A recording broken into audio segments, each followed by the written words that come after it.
Yeah, I think he did the intro muted. All right. We are good. We're good. We're gonna keep going regardless. Anyway, Okay. yeah, episode 38 of the Beach Dance. We got a lot to cover this episode. I wanted to cover Evo pools, a few events that have happened globally. We've had a lot of tournaments come up. But yeah, you guys are traveling to Evo specifically. Just wanted to get your thoughts on that and a couple of other things as well. Might even cover the little Pakistan event that happened yesterday. Oh, yes, please. Yeah, if you guys, I'm assuming you guys watched it. Yeah, I watched most of it. Yeah, most of it. Yeah. It was a bit too spicy for my liking. You know what I mean?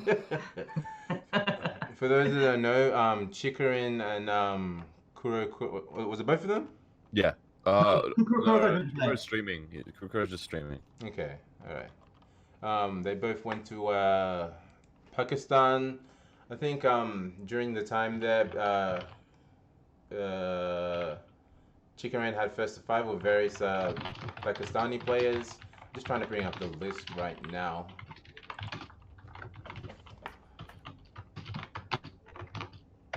The people he played. Played Adele S. Oh, yeah. I think it's on Chikarin's Twitter. I think the scores and the names of the people he played. Yeah, here we go. Found it. Yeah, so. Okay. Adele. He played a model player by the name of Adele. The score was 10-9. That was actually very close. It just was like. Did you watch that set? Yeah, I saw it. Oh, I saw it. All popping off the screen. It was so good. Especially the end. Like, I don't know whether I should give away like scores, or like for people who haven't watched it, but the end was kind of dramatic. Oh my god. Because I don't know if he was actually trying to. The style on him. Yeah, or just no. Do you know what happened? Because like what I saw wasn't going to work. No, wait. Are you talking about the throw? The throw into tackle. No. Do you know why that didn't work? Why? Because he does the same thing I do. You can do full crouch 1+2 by doing VTS with 1+2. That's how I do that move. Oh, that's exactly. And he got the input wrong. Well, because there's two ways of doing that move. But doing it in that situation, there's no point because it's really easy to hit it there. Yeah, but that's how he messed up the input. Yeah, okay. That happens to me sometimes. That makes sense. Because it makes it easier for down back 2 counter hit combo. Yeah. But it makes it's worse for stuff like that. So yeah, okay. That makes sense. Well, in my head, I was like, this is clearly a missed input because there's no way tackle connects unless this is some godly Pakistani tech that I have not uncovered. But yeah. Oh my god. But yeah, it was a very, very close set. Then you had Malik, Steve player versus Hira Malik. Yeah. Yeah. That's Hira, who's the Steve player that I pretty much watch religiously to learn Steve, and Eli watches him a lot too. Steve is not Steve. Hira is a religion. Hira is like. I have a shrine dedicated to him right behind me right now. You guys can't see it. Dude, I believe it after watching that match. I mean, like I was falling in and out of sleep because it was kind of late, but he got a substantial lead on him during the set, and I was like, man, this guy is. He good. Started with 5-0. That was the start of the set. He 5-0'd him, and then it went to infinite stage, and I think it went 1-4 in Chikarin's way, and then he just got 4-0'd again when it went back to a wall. Like, he was destruction. I was like, wow, that's so cheap.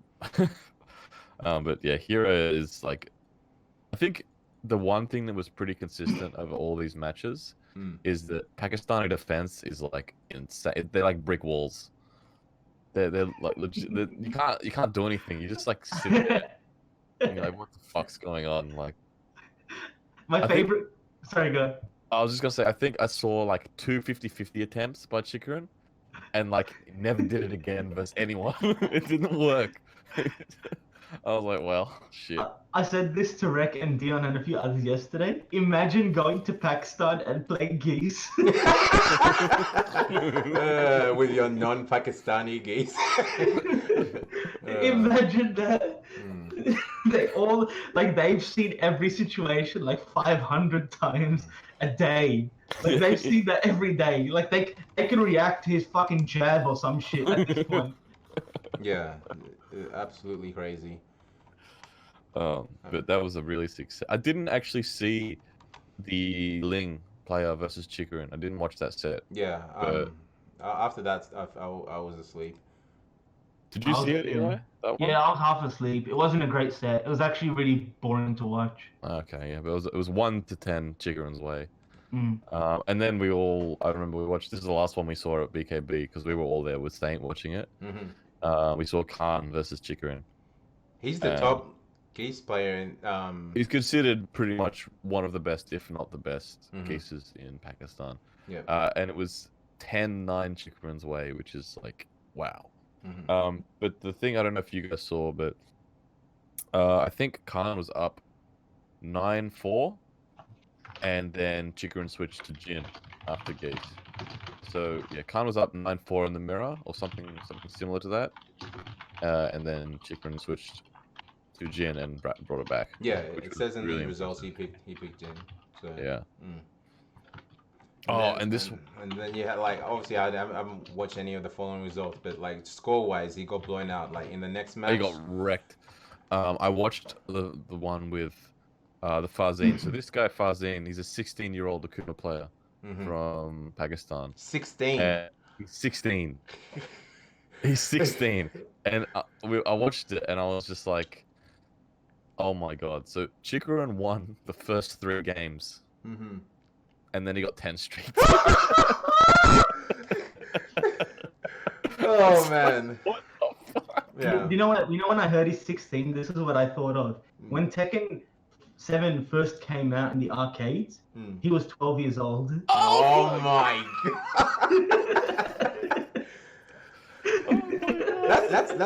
That's he's definitely a prodigy. That's amazing. Like that's even more mind blowing than when AK first stepped onto the world stage. Oh my god, like that is ridiculous. And this guy's Akuma is terrifying. I watched it, I was just like, oh my god, fuck. Oh, and he does all the ridiculous combos, and oh my god. And then I guess I assume Arslan was the last player for the night. Yeah, Aslan was the last player, and 10-3. Pretty. I think if I remember correctly, that was the score last time they played. It was a 10-3 or 10-4 or something like that. I can't remember. I just remember when he was Arslan winning. Yeah. So pretty consistent results there. So Chikarin got basically completely blown out by 3 of them. Super close matches that were both to the last round for 2 of them, and then he destroyed the Ling player. But like this, I would consider Chikarin top 3 player in Japan. That Definitely. travels. I don't think there's anyone that's gonna. Yeah. There's no one that's gonna deny that. Was it 10-6 in the vid? Okay, 10-6. So he did better this time, actually. But no, yeah, he did worse. Oh, I mean, Arslan did better. Arslan did, yeah. Arslan did better. Yeah.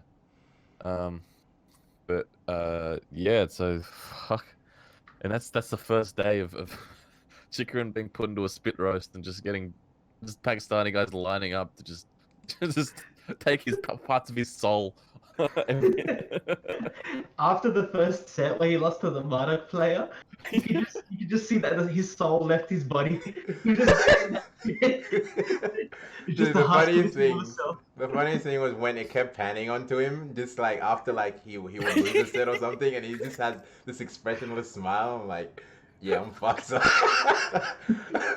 Or something of that manner. It's just crazy. I saw him looking up into the sky, just like, what's going on? Yeah. The joke we were making yesterday when we were watching it together was like the Marduk player is just a taxi driver. Like they just picked the guy off the street, like, hey, have you played Tekken before? He's like, no, what's that?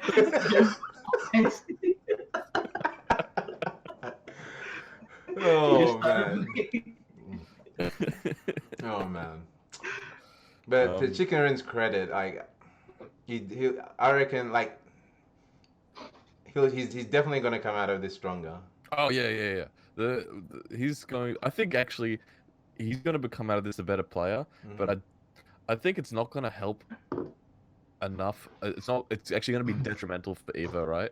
Because he's going to spend a week in Pakistan playing all these insane, like godlike players who all know Geese perfectly, right?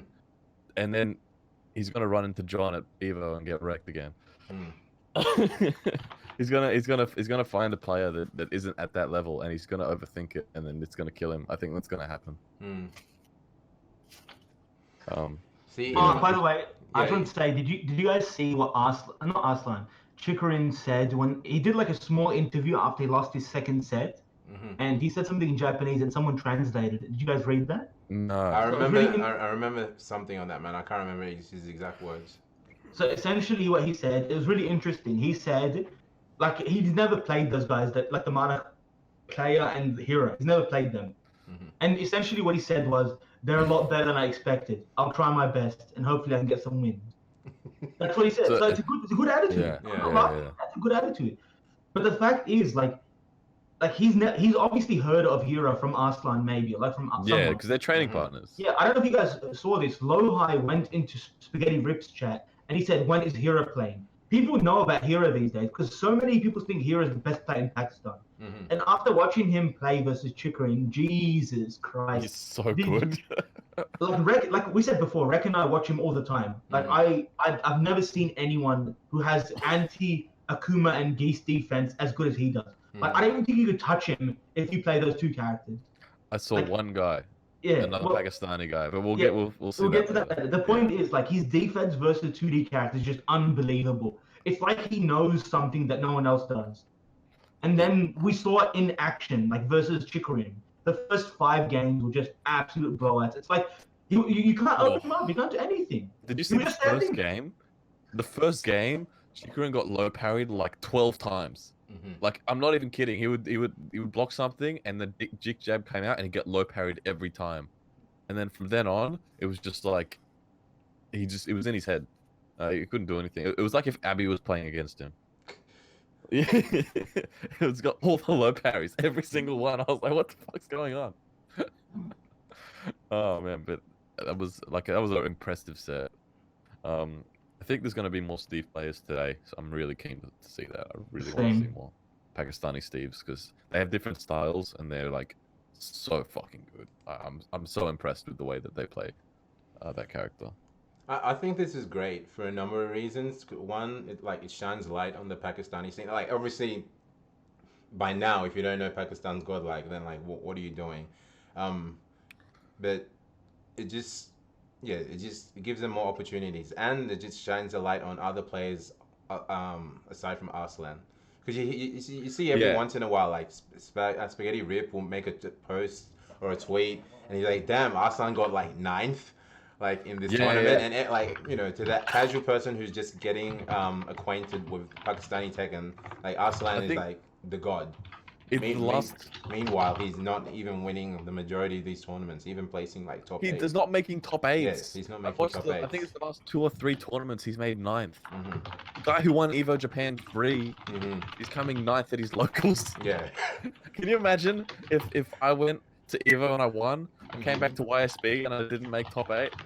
It's just like everyone would be like, "What the fuck?" Dude, the scariest thing is that I know like Panda Global, is it Uyu or Uyu or Panda Global? UYU are holding a dojo event in Pakistan.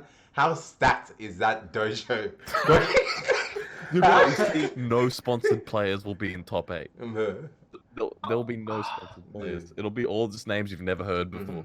I'll say it in my stream. It's definitely going to be 96 man. Like, they'll probably get 200 people. Because Pakistan scene has like easily 600 players. That's what I've been told. Like easily 600 players. They have so many players. So it's going to be like 100 people at least. And like, I know it's going to get some international attention because Lowhigh has been talking about how bad he wants to go to Pakistan. Ulsan wants to go to Pakistan. And all these players don't want to go there to learn the game in that way. And could you imagine these players going there and basically not even getting top 16? Like, people Evo champions are getting top 16.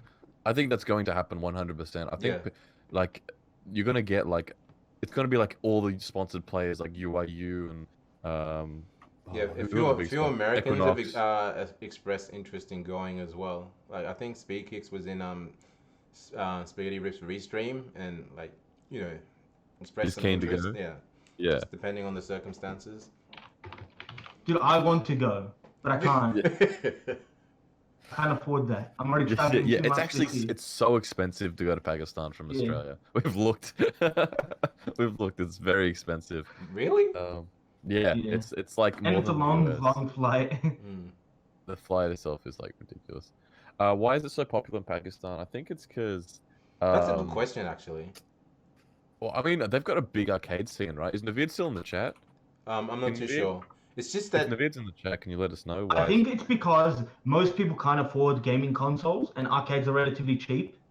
And arcades like were a big thing then. They had like a lot of impromptu arcades where they have their own setups. They don't really have like the arcade cabinets. They just have like a PS4. You just plug in your controller and you play. And it's like something where you can pay like nowhere near as much as buying your own console or your own game and then you just play. 1,000 to 1,200 players for Tekken. Holy shit, that is ridiculous. Is he talking about how much or like I think he's talking about the amount numbers? of players. Okay, okay. Yeah, I just find it interesting because there's a lot of fighting games to choose out from in today and age. But if you're hearing from the Pakistani scene, it's probably mostly Tekken. Like I heard they got a bit of a KOF scene. Probably not. Yeah. It's probably massive, but I just yeah. Yeah. Actually, if you think about it these days, what fighting game do you even want? Like, I think Tekken wins free when it comes to the best fighting game right now. Like, people for Street Fighter 5, I feel so bad for them. They're all just like holding out. They're like, nah, there's gonna be an announcement at Evo. Nah, it's gonna be good. Actually, I think Mortal Kombat's doing relatively well. And I don't know. Have you tried Sam's Show, Abby? No, I've downloaded the season pass because it was free, but I haven't tried it. I haven't tried It's it actually really fun. It's really, really fun. yet. Okay. So yeah. Yeah. Well, going back to the Pakistani scene, I'm just very excited for Evo. Very excited to see what Arslan can do. Very excited for more opportunities. Like because I think everyone's like nerfed the Pakistani scene, but I think that they've already been nerfed in the way of visas. So Yeah. um, Oh my god, the visa. yeah, if that gets sorted out and they get more opportunities, God help us all. Yeah. Oh man, it'll be so great to have the exposure of a scene that's that strong. Mm. Like, I think there's got to be stuff like that all over the world where there's just scenes of insanely strong Tekken players that are really big, but nobody hears about them because they're kind of. Well, that shut off. was originally like some scenes in like South America. People Yes. there, yeah. That's what I was thinking of. So yeah, so like Peru, I think it was. Yeah. They've got like a ridiculous scene. And yeah. But yeah, definitely. Like, just Tekken is just bringing countries together, and it's great. I think I was going to say, I remember a long time ago, I was talking to Naveed with other people, and Naveed said he thinks Pakistan is one of the strongest countries in the world at Tekken. And back then, I obviously didn't believe him because I didn't know any better. Like, I didn't know about the Pakistani Tekken scene. And he knew somehow that they were that good. And then now, like these days, you just look at it and you watch Pakistan Tekken and you're just like, what is even happening? I swear to God, when I watch Pakistan Tekken matches, it's either something so advanced I don't understand it, or it just looks so dumb but it works somehow. There's no middle ground. There's no middle ground. Yeah. I was watching this match on my stream. It was this Devil Jin player. His name was Hasham Run, and apparently a Pakistani guy told me he's been playing since Tekken 3. He's like 38 years old or some shit. He's been playing competitively since Tekken 3, and he's had the same playstyle. And all he does is 50-50. There is no wave dash, no electric. He didn't even do a single electric in 3 games. He just dashes, waits, 50-50. He just changes the timing of the 50-50. All he does. He doesn't do any small moves. It's just fucking 50-50. You see these styles and like, where is he getting this style from? And it's a style he's honed for like 15, 20 years versing top players in Pakistan. And it works. And if you look at it from like another perspective, like someone that's first seen Pakistan Tekken, they don't know about the scene, like, this guy's terrible. Where's the electrics? There's no, it's such a different outlook on the game that they have, and such a diverse outlook on the game. It's such a good and refreshing thing to see at a high level. Why do they have to play Akuma and Geese? Oh my god. Every second match. You will not get a top 8 without like 3 Akuma/Geese players. It's oh. But other than that, like, The jeez. funniest thing is like you ask a Pakistan player what their main is, and then they're like Katarina, Akuma, Geese, and Negan. As long as like one character, and then all the DLC characters. That's like, yeah, I play Julia, Paul, Steve. It's like Paul, Steve, Geese, Akuma. Yep, alright. That makes sense. What do you guys like attribute to the Pakistani scene being so strong? They play a lot. And when I say a lot, I mean like a lot. I think Dion told me he was the first time, because he met Arslan, I think it was in Malaysia, and he asked, so how much do you play? And Arslan's like, it's like 16 hours a day, every day of just Tekken. Like it's just, they just play all day, every day, and that's it. And I mean, if you play that much, of course you're gonna be that good. And if you're playing with players of the same caliber as you are, so you're just gonna get better and better, like just constantly. And 16 hours a day. Like some people are hearing that and they think, oh, I thought my 4 hours a day was a lot. Yeah, I play like 15, 20 hours a week. I gotta do that and go to Pakistan for 1 week. I've filled up a year of Tekken. Like, it's insane. I don't know how they afford to do it, but it's definitely something that goes on. Maybe it's because I know Arslan's sponsored, so it's definitely something he can do because he's getting paid for that, and he won Evo Japan obviously, and but yeah, I don't know. Apparently the arcade scene's really big, so. I try to address this question BGC Commander pointed out. He's saying, are there any other Pakistan players going to the Malaysia Tekken World Tour event? I try to say I know for a fact there's a few people already confirmed, but I don't want to say their names because something might happen. But I know for sure there's going to be a few Pakistani players going to that, and I know for sure there's going to be Pakistan players going to the Tekken World Tour finals.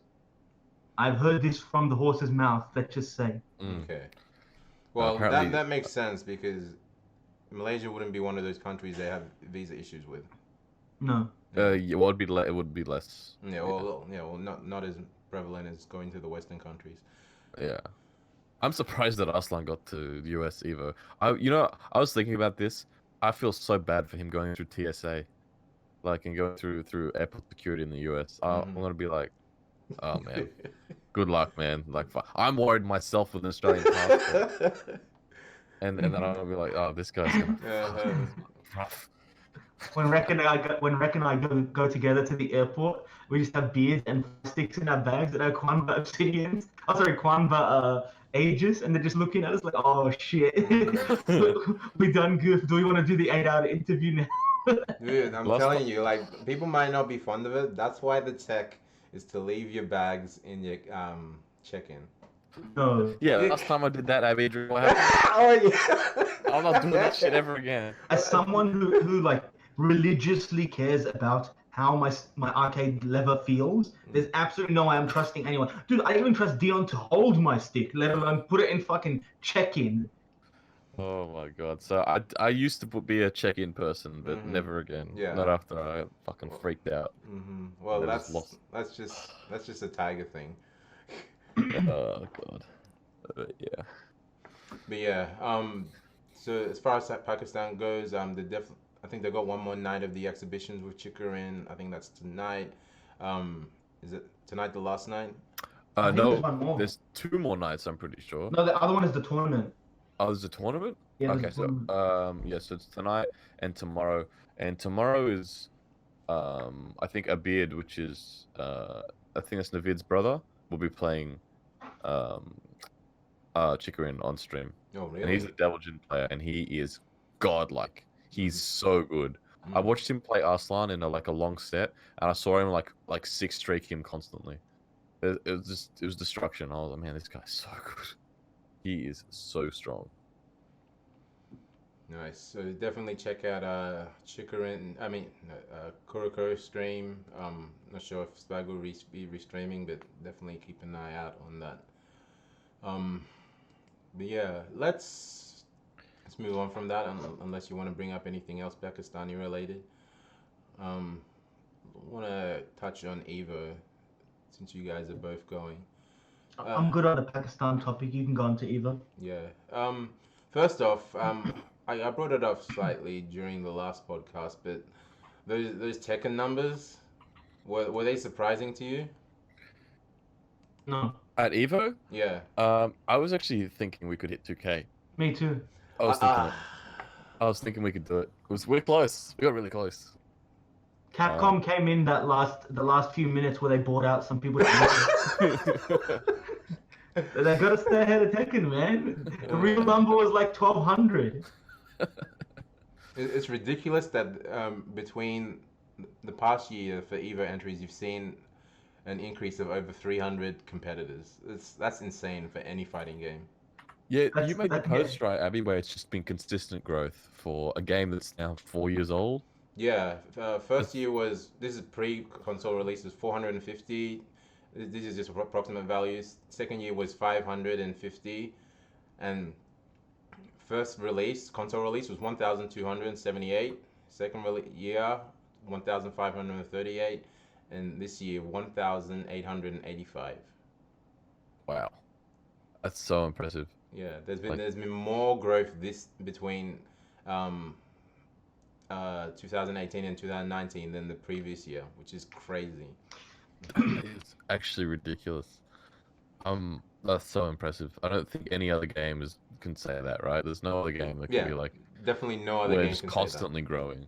say that. I don't know how Smash goes with. Are they sort of always the same? Or I mean, Ultimate obviously is going to have a shit ton of play. This is the first year of Ultimate, right? Yeah. Ultimate has Oh. over 3,000. Yeah, that's ridiculous. So Yeah. obviously they're gonna, that's massive. Mhm. But, But Smash always outnumbers FGC. actually, I think was it Street Fighter 5 release? It was 5,000. Yeah, that Yeah, that was I ridiculous. was there for that. That was ridiculous.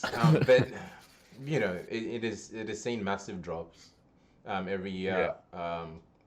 Concurrent. After They're that. less than half than what they were when they came out. But we're like, I want to say quadruple or more, which is really cool. But yeah, so Street Fighter 5 is kind of on life support right now, and Tekken's just growing. I'm kind of sad to see that because, unlike Eli, I actually don't mind Street Fighter, and I do play it. Look, to be real, like, people will look at the numbers from the first year and now of Street Fighter and like, oh, it's dying. It's just, there's no way you're going to sustain 5,000, that Nah, number. that's insane. That's insane. That's insane. Fuck, 5,000 is ridiculous. Mhm. I don't think I've seen that for anything ever when it comes to FGC. That's never been a thing. And to be- Smash, yeah. I don't know about Smash. Has Smash ever hit that? I don't think so. I don't really follow Smash, but yeah, like 5,000 is ridiculous. Mhm. And that's the first year of probably the leading fighting game out there. Like, there's no question. Sorry, Eli. Like, I will shield Tekken to the day we die, but Street Fighter is the face of fighting games, whether you like it or not. You cut out before you said the face. Alright, as much as I want to petition for Tekken to oppose that, yeah, that's just facts. So, yeah. You know what really surprised me was Sam Show entrance. Yes, That was awesome. that's Because ridiculous. I don't know about you guys, but I fucking love watching Sam Show. Me too. It's so fun to watch because there's a guy ahead the whole time, and then he gets hit by one super and he instantly dies. And then you can see the other guy, he puts his hands up and fucking looks in the air and he's like, oh my god. How often is that a thing? Because I actually haven't. Every game. Really? The thing is, right? I think Samurai Showdown it has some parallels with Street Fighter 2, where you have to play perfectly, Mhm. and if you make a mistake, the other guy can capitalize on it with just destroying you. Like, Mhm. so if you fuck up like badly once, you're gone. It's a very unforgiving game, but it's very, very fun. And it's a very basic game. There's not much to it at face value. It's all about mind games. It's super focused on mind games, footsies, and understanding your character. That's why it's such a good game to play if you're a Tekken player, because even if you're not doing well in the game, you can develop your mind games. Mhm. That's my opinion. Alright, that's good to hear. I've also heard a lot of takes on that where like, Justin was like, oh, if you want that second game to pick up, then it's easy. Sam shows that game for you. I think that's the way it's gone right now. That's why it's got so many entrants. I reckon that Samurai Showdown, the people that are Sam Showdown mains is like 300, and like This probably has the most crossover out of any game on the the other list. 1,400 people will just have it as It's a like side. cough players. Mm-hmm. Cough players are getting into it. Maybe Guilty Gear players are getting into it because Guilty Gear, they're Like waiting. every game, everyone wants to play this game. Like a Tekken player's playing. If Tekken players are playing another game, it's got to be pretty good. Right? True. Because Some Tekken players play Street Fighter 5. Do you have the whole of that, Reck? Oh my god. But for the rest of the games, Mortal Kombat, I thought NRS was actually a bigger scene than that. They actually came in, what is it, 5th in entrance? They've got like 1,500? First was Smash, 3,400. Yeah. Street Fighter was 1,900. Tekken, 1,800. Almost 9. Samsha was 1,700. And Mortal Kombat was 15. Wow. So is that normal for NRS? I don't really follow Dude, NRS that much. that's the largest entered NRS game in history. Oh, that's Because people forget. People forget. I guess because Injustice 2 is still NRS, but I think people forget how like. I don't want to say poorly received. It's just not as popular as Mortal Kombat. No, I've heard just people are not really huge fans. Yeah, of Injustice. Injustice was 300 entrants last year. Wow. Yeah, 300. It was not. Ooh. It was very That's low. a huge increase then. And So- I mean, even Eunice. Yeah. Eunice got 1,100. Like, are you kidding me? Yeah. Guilty Gear players. Fuck me. Because That's no insane. one wants to play BB Tag because it's a tag game. They want to play a one-on-one anime game. Even That's the BB one. Tag got 640. Dude, I Yeah. think That's huge. Like realistically, the numbers for almost every single game on this lineup for Evo It's are just- good. When your lowest yeah. game is entered is 640, that's ridiculous. That is. Soul Cal got 740. Yeah. Soul Cal. I haven't even Yeah. seen that game in the last year. Half of those people are from the Philippines. Like, I mean, I love Bamco, Mhm. but I feel like they've royally fucked Soul Cal because they don't give a fuck. I've heard nothing about like a tour or the competitive scene.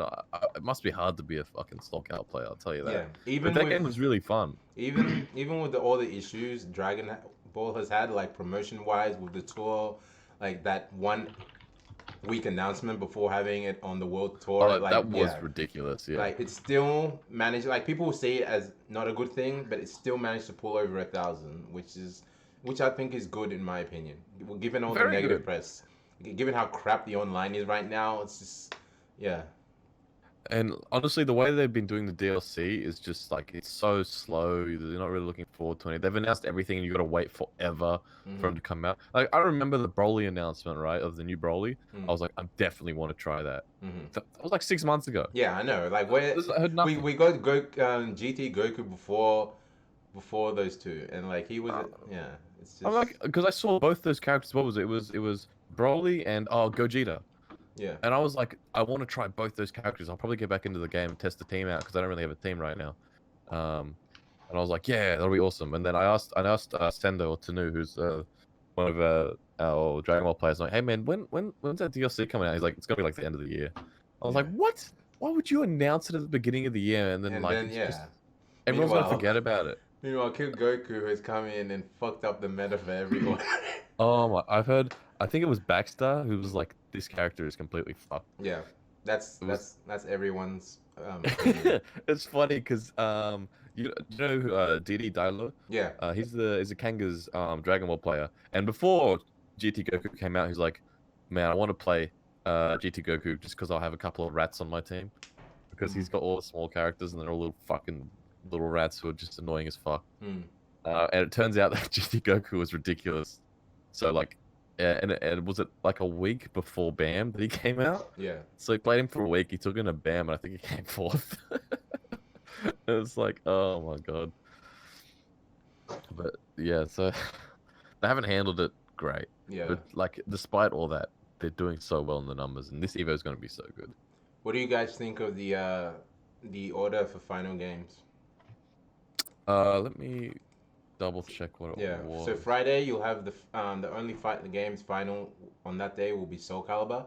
For Saturday, final games go Eunice, Dragon Ball, Sam Show, then Mortal Kombat 11.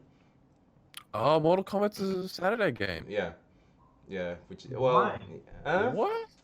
I think All right. that was because it was announced before. Final games were announced before Mortal Kombat had even came out. So like you know you had no indication of how well it was gonna do, even though in my opinion it was just gonna do well.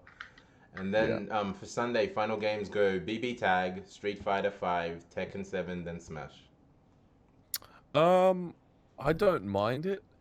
I tried to get into BB Tag, but I kind of got confused and didn't ask anyone for help, and I just stopped playing it.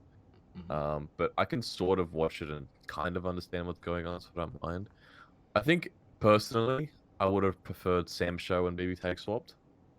That would have been really good. Well, as far as the games for Finals Day, that was announced ages ago. It's So just BB Tag was announced for yeah. Finals Day. It's just what order it was gonna be in. That's what I did not know. Okay. Yeah. I think the order's great. Tekken 7 being the last FGC game is pretty awesome, actually. And I know, like, I'd have no idea. Like, I wouldn't watch Smash because I literally have no idea what's happening. Mm-hmm. I think they're spot on with the order, to be honest. I think that they've done well, actually. Yeah. Sorry, go. I was just gonna say Street Fighter, but it being before Tekken, that's like yes.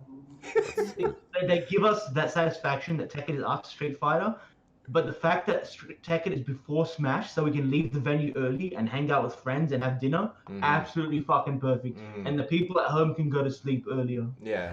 I'm being 100% honest. Yeah. Does Smash usually run late? Is that a thing? Dude, the delay hardcore. It's just okay. So it's perfect. It's perfect. I've got no problems with it. Like, literally perfect. I don't want to oversay because I don't play Smash and I'm not always in the scene. But from every time I tune in, the games go for ages. It's literally Dragon Balls on steroids. It's true. Because Dragon Ball takes a while. Like I remember playing Dragon Ball. Oh my god, that game takes a while. They got a 300-second timer. The worst is watching Melee and Hungry Box steps up to the plate. It's like, oh my god. Let me get my fucking espresso at 3 a.m. in the morning just so you can stay awake. Yeah. I'm not gonna lie. Like last year's Evo during Dragon Ball, I fell asleep during some matches. Is that the Bardock Evo? Yeah, that was the. Oh my god, that was so boring. Yeah. Oh my god. Yeah. Apart from like the little, like rivalry stories between Sonic Fox and Goichi, like some of the matches weren't all that hype. So it was just unfortunate. The level 3, I was so sick of it. I was like, oh my god, like, cause you love Dragon Ball for the spectacle, right? But when you see that over and over, fuck me. And the thing is, anyone who has a Bardock will always switch in to do the Bardock super because it was broken. So it's just like you just sit there and you're like, oh my god, please. Yeah. But I think the order is dead set. I mean, I know like people had different opinions and like people wanted Tekken last just because it's like, yeah, you wanted the best game last, but it's actually perfect. It's actually perfect how it is because you know. I've got no complaints.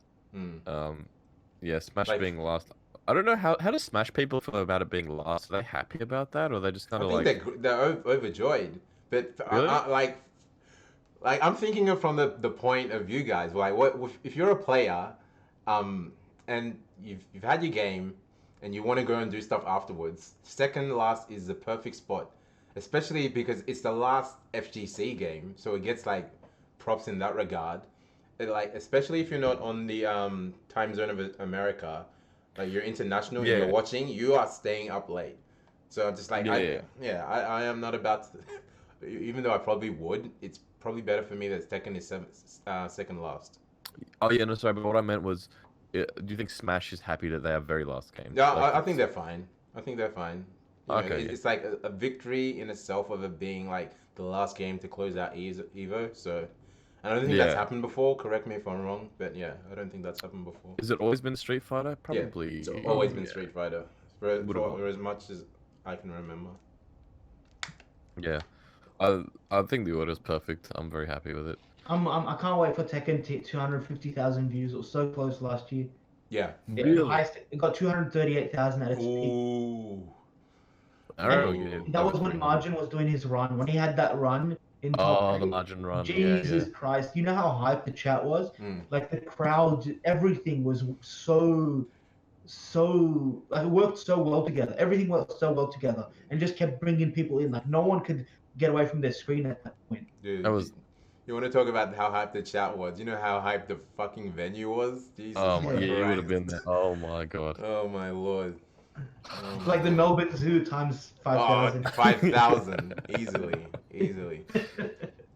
I reckon if Daniel was there, they would have doubled that noise. Just on his own. Nah, Nolsky. He's secret top tier, bro. You don't know yet. But nah, speaking of cheer squads, we're gonna have a fucking contingent when we get up to Evo this year. Yeah. Oh my god, we have like a lot of OS players heading over there. It's gonna be sad none of us can cheer for one another since we're all gonna be in top 8. Yeah, how do you get more than 8 OCE people in top 8? Right? That's. I want to read out this list of people OCE players, Tekken players going. You got both you two. You got Fade. You've got Dion. I'm gonna put include Saint there since he's honorary Australian. You've got Brown Man, Karisu from Melbourne. That's all of the Australian players. If I'm right here, Abby. yeah, I've named both of you two before I started. There's also from Australia. Yeah, from Australia. Then I was gonna go into New Zealand. Josky's. Oh yeah, actually in Josky. America Yeah, he's right there now. He was at Wednesday Yeah. Night Fights today. Jason from Brisbane, is he going? Is Jason going? Wow, I didn't know that. Wow, talk about That's out of nowhere. Like I had no idea. Jason, aka Drop Pants for Food. Is he Any going more solo? fun? Is Aiken going? Yeah, he is. Aiken's in my Oh yeah, bracket. yeah. Aiken, like he told me at the Rambat last. I don't know if I can reveal this information. Well, I just checked like my pool and I looked at projected, and if I beat double, I play Aiken. And I was like, what? What the fuck? I didn't even know he was going. Okay, well, there you go. Aiken's going. Yeah, Zorin will be there. And then yeah, I was gonna name the New Zealand guys after we're done with all the Australian. I think that's all the Australian people, Tekken players going. Yeah. Handbag? Did you say Oh, handbag? yeah. yeah, Handbag's yeah. going. Handbag's going. I checked you a lot. As far as New Zealand players, you've got Dan Banta, Wowza, Milky, Neil, Holy Emperor. Holy Emperor. I I think that might Zazlob's be... in the chat, right? Is anyone else going? Would you know? There's one. Wait. Oh, Rest. Yeah, Rest is going. Oh, yeah, Breast is... Yeah, but... That's right. Rest yeah, is I going. saw him post that, and I was like, is that for real? Yeah. So Rest. Honorary Australian. Yeah, we got Australian, Koreans, Royston, Cornwallis. Cornwallis. Okay, nice. There's a mass amount going. Shout out to the New Zealand players who couldn't get a break when it came to seeding. And that's just Tekken, by the way. Mm, Like, I'm pretty sure the other games are showing up. I was talking to Waz on his stream, yeah. and he's like, at least 5 people were going for NRS. Yeah, you got Waz, Googie, Aaron, Gilbags. Yep. You've got Travis Styles is entering, but he's a Street Fighter player. That's his main game. We'll be doing a big OCE dinner. Yeah, we should do a big dinner Definitely. in Vegas. That'd be awesome. Definitely. I want to see some OC players on stream. Definitely. Apparently, Brown Man bought flags. Yeah. I'm keen. I'm fucking keen. Oh, Ghost Oh, Chips. God. Yeah. Oh, dude. OC That's Army God. is real. Is God. real. Man.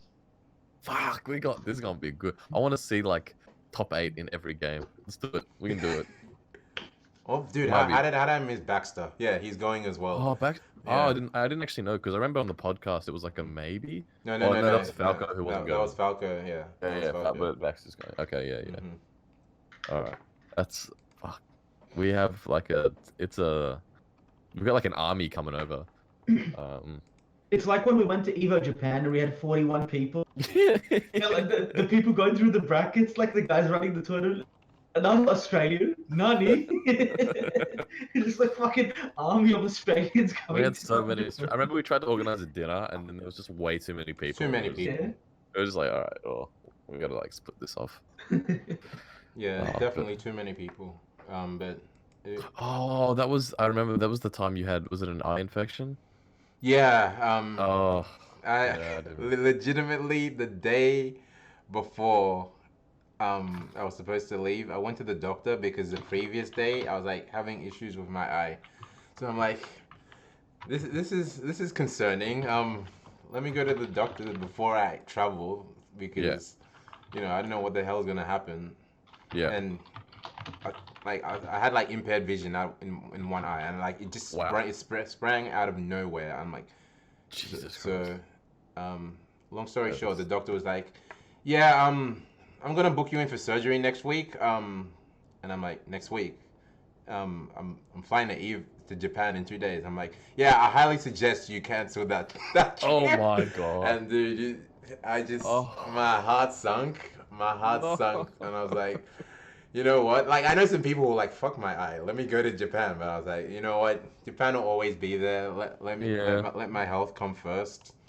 And I kid you not, 2 days after I missed my flight because I stayed, the eye cleared up out of nowhere. Oh I didn't my even God. need the surgery. Oh my god. I'm salty for It you. was the biggest fuck I'm you. actually. Oh, that's fucking. Oh my god. Mm, Yeah, that's bad. Well, let's hope that doesn't happen this year to anyone, yeah. because that would really suck.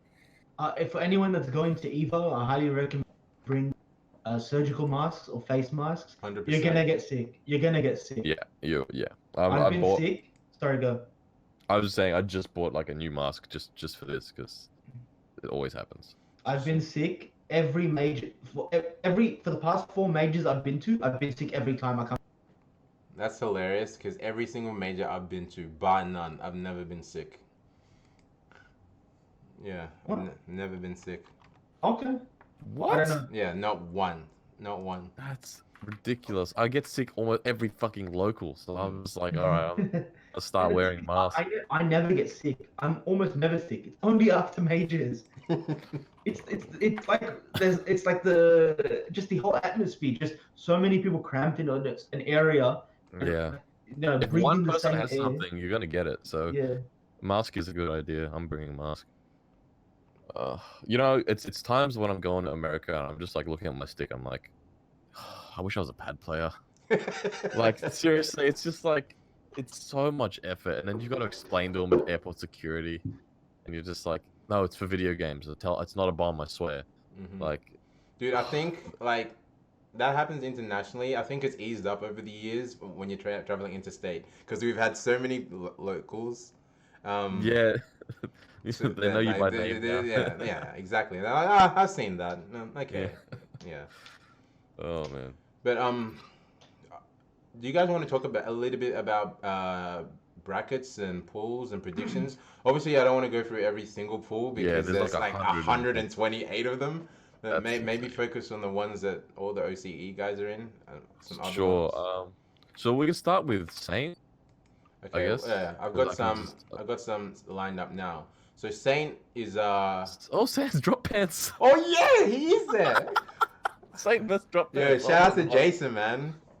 Shout out to Brisbane keeping that news on the wraps. Good lord. Oh my god. I did not know that. In every pool, initial pool, there are 4 people that make it out. So if you're seeded first, like Saint is, you'll just have to win 2 games. Meanwhile, everyone else has to win 3. Yeah. So, I'm gonna see if I can bring this up for the chat to see. I wish that I wrote down all the players that we were naming when they. Let me know if you can see that and still hear me, guys. On the stream or the Discord? On the stream. Yeah, I think it's good. Yeah. Mm-hmm. So let's look at Well, I'll do the Kanga boys first, because Okay, so Saint, can't remember. the only noticeable person, like, I might not know because there's 1,800 entrants, and I'm not gonna know everyone. But Saint's most notable person is Drop Hands for Food, and they won't see each other unless both of them end out on winner's side of Yeah. their pools. They'll play each other. Oh, Brown Man is in Speed Kicks pool. Ooh. Let's have a look at that. Ooh, shit. And We're Martin talking about Obama. same half or same half? That's the opposite half. Oh, I'm assuming opposite halves. Speed Kicks is Okay, one, yeah. Brown Man would be second. Okay. Well, projected, it's got them both out. They're both seeded number 1 and 2, so if they both win. Ooh, that'll be they have to great. play that. They're actually real good. Wait, Margin Obama. Oh yeah, Oh, yeah, he's Margin there. get through it. He's Margin there. Obama. He's there. He's All there. right, all right. Dude, I hope that match Obama. happens. I hope that match happens. That's very likely to happen, I think. I hope that match happens. It's projected not to happen.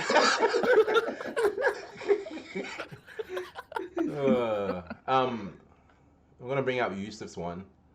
See how he does. He's seeded second last time I saw. He's got Super Akuma seeded number 1. So BK, if you're out there, can you please give him some help in the way of training? If we can't get BK out, get Zan. I don't know what to prepare for Super Akuma. That's like a. Oh, holy hell. Maybe you should play BK a bit more. Oh no. Oh my god, he's got Super Akuma. Oh, good luck. That's a rough one. Is Yusuf committed to Armor King for Evo? I don't know for Evo, but more or less locals, he's basically been only playing Armor King. Okay. Let's see. Then Banta gets low high. Ooh. What, Neil? Oh, they're in the same pool? Are you serious? Yeah. I actually brought that up with him today because I saw it as I was checking pools. Because I know, like, from day one, New Zealand have had countless, like, seeding issues where they've always been in the same pool. They'll get someone to correct it. Yeah. And then they're like, okay, they switched it around. Oh no, still 2 New Zealand guys in the same pool. You can Smash GG sort people by country? Does it work like that? I know I've never had to do that by country, so I'm unsure, to be honest. Fuck. But it's that really sucks. It's a They need to make it more accessible. Right now, Smash GG is getting better, but it's just so many weird things on it. They're just hard to deal with. Yeah. Let's have a look. I think Wowza had was Rangchu? Let me just double check.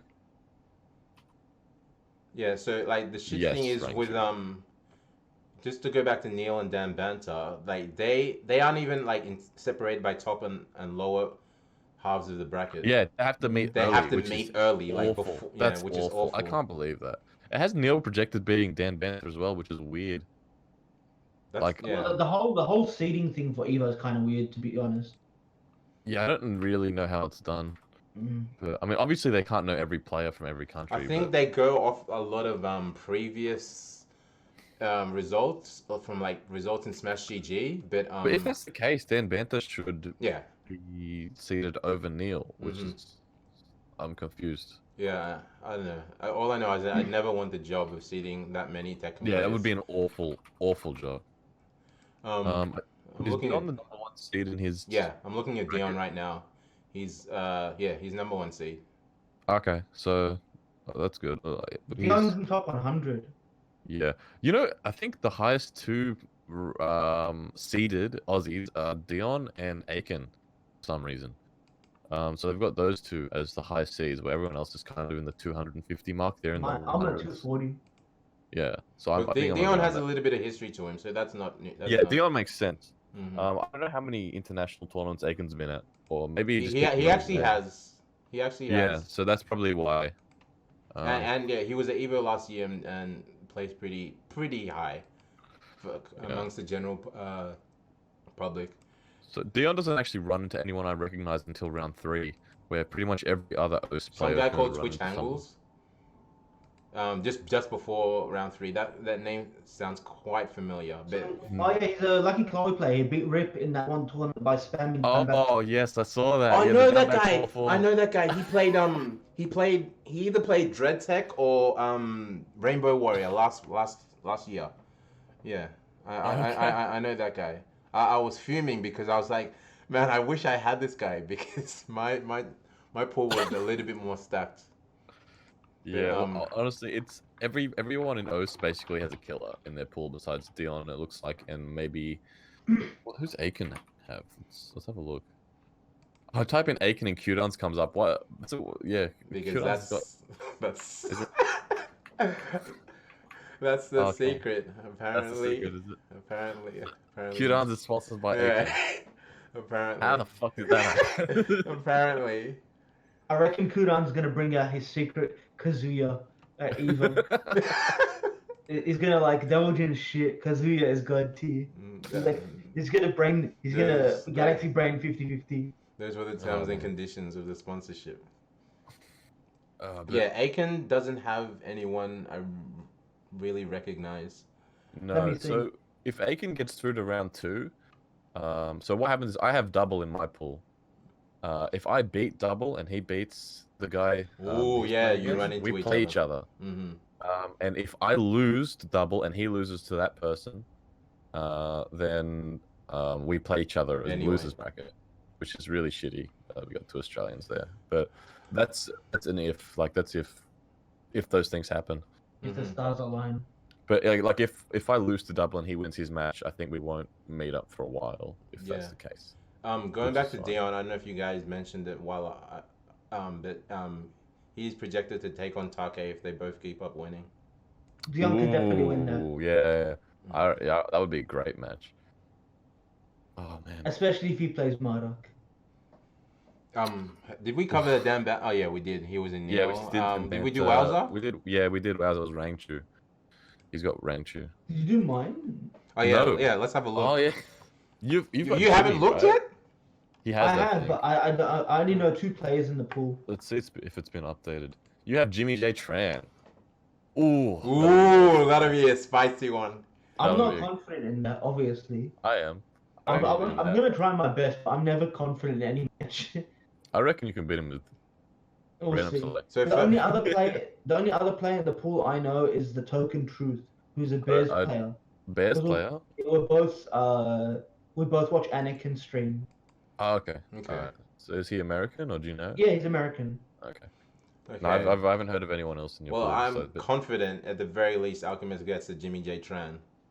I reckon that'll be an amazing match. Yeah. Oh, man, Please, we need please like record 5 that. Petros to come to Evo with us. Oh well, you've got one in the form of Yuvan. He Yep. said he was going to Do the Facebook streams. yeah. Yeah. Awesome. Also, So- Alchemist, if you somehow manage to beat Jimmy J, and your next opponent, you'll be versing King J if he keeps winning. Oh, why can't I switch those? That's not fair. Oh man. It's hard anyway. Look, it's Evo. Everyone's gonna have something. Yeah, first to 2, anyone can win. But the thing is, there's no way to ascertain who the winner is. Yeah. Unless the gap is very, very, very. I'm gonna make a prediction right now Mm-hmm. that OS is going to make upsets in pools 100%. at this Evo. 100%. There's gonna be some of us who will make an upset in pool. I'm not gonna. Yeah. I don't know Like, who. and I reckon like later rounds in pools, not initial. I think early. I think every single person that's going to Evo, bar that little unfortunate circumstance of Dan Banter and Neil having to play each other, Yeah, that's will make it out of pools. I think. And that's like, and definitely- even then, like Neil or Dan Banter will make it out on the loser side. But I'm gonna make a bold prediction: 90% of the players will make it out of pools. Yeah, I think that's a pretty solid prediction. I just want to point out. Sorry, go on. I don't want to cut you off. If you have anything else to say. No, that's my prediction. No, I meant Reck. Oh no, I'm good. Okay, I was just about to say Hakayo is unseeded. What? What?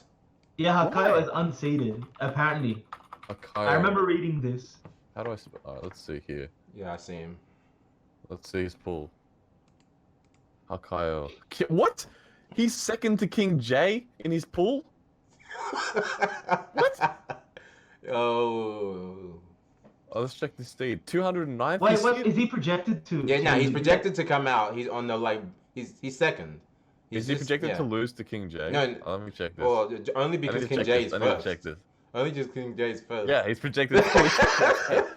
Wow. I mean, there's no way you can predict the winner, but I think they're cutting Hakayo really short. That doesn't make sense. Like, He should be maybe definitely it top must be seed. off Smash GG results. If I check Hakayo's Smash GG results, let's have a look at what happens. Dude, no chance in hell. A tournament like Evo is seeded down to the last man. No chance Yeah, in hell. but this is like a very well-known player. I feel What? like Even in Western culture? well, I mean, I don't know. In Australia, everybody knows who Hakayo is, pretty much. I don't know about America. Maybe because if I look at his recent placements, 17th, 17th, and 9th. So That's probably yeah, that must be it. That's if you don't have like Tekken heads in the know who are seeding, they're going off past results. Yeah, They're definitely going off past results. wow.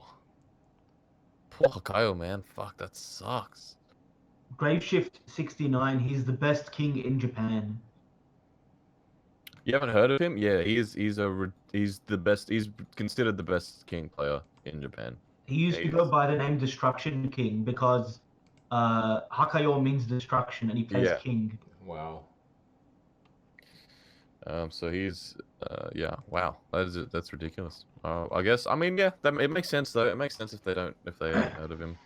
I want to see what poor individuals have the great luck of being in Arslan's pool. Oh, that's a great idea.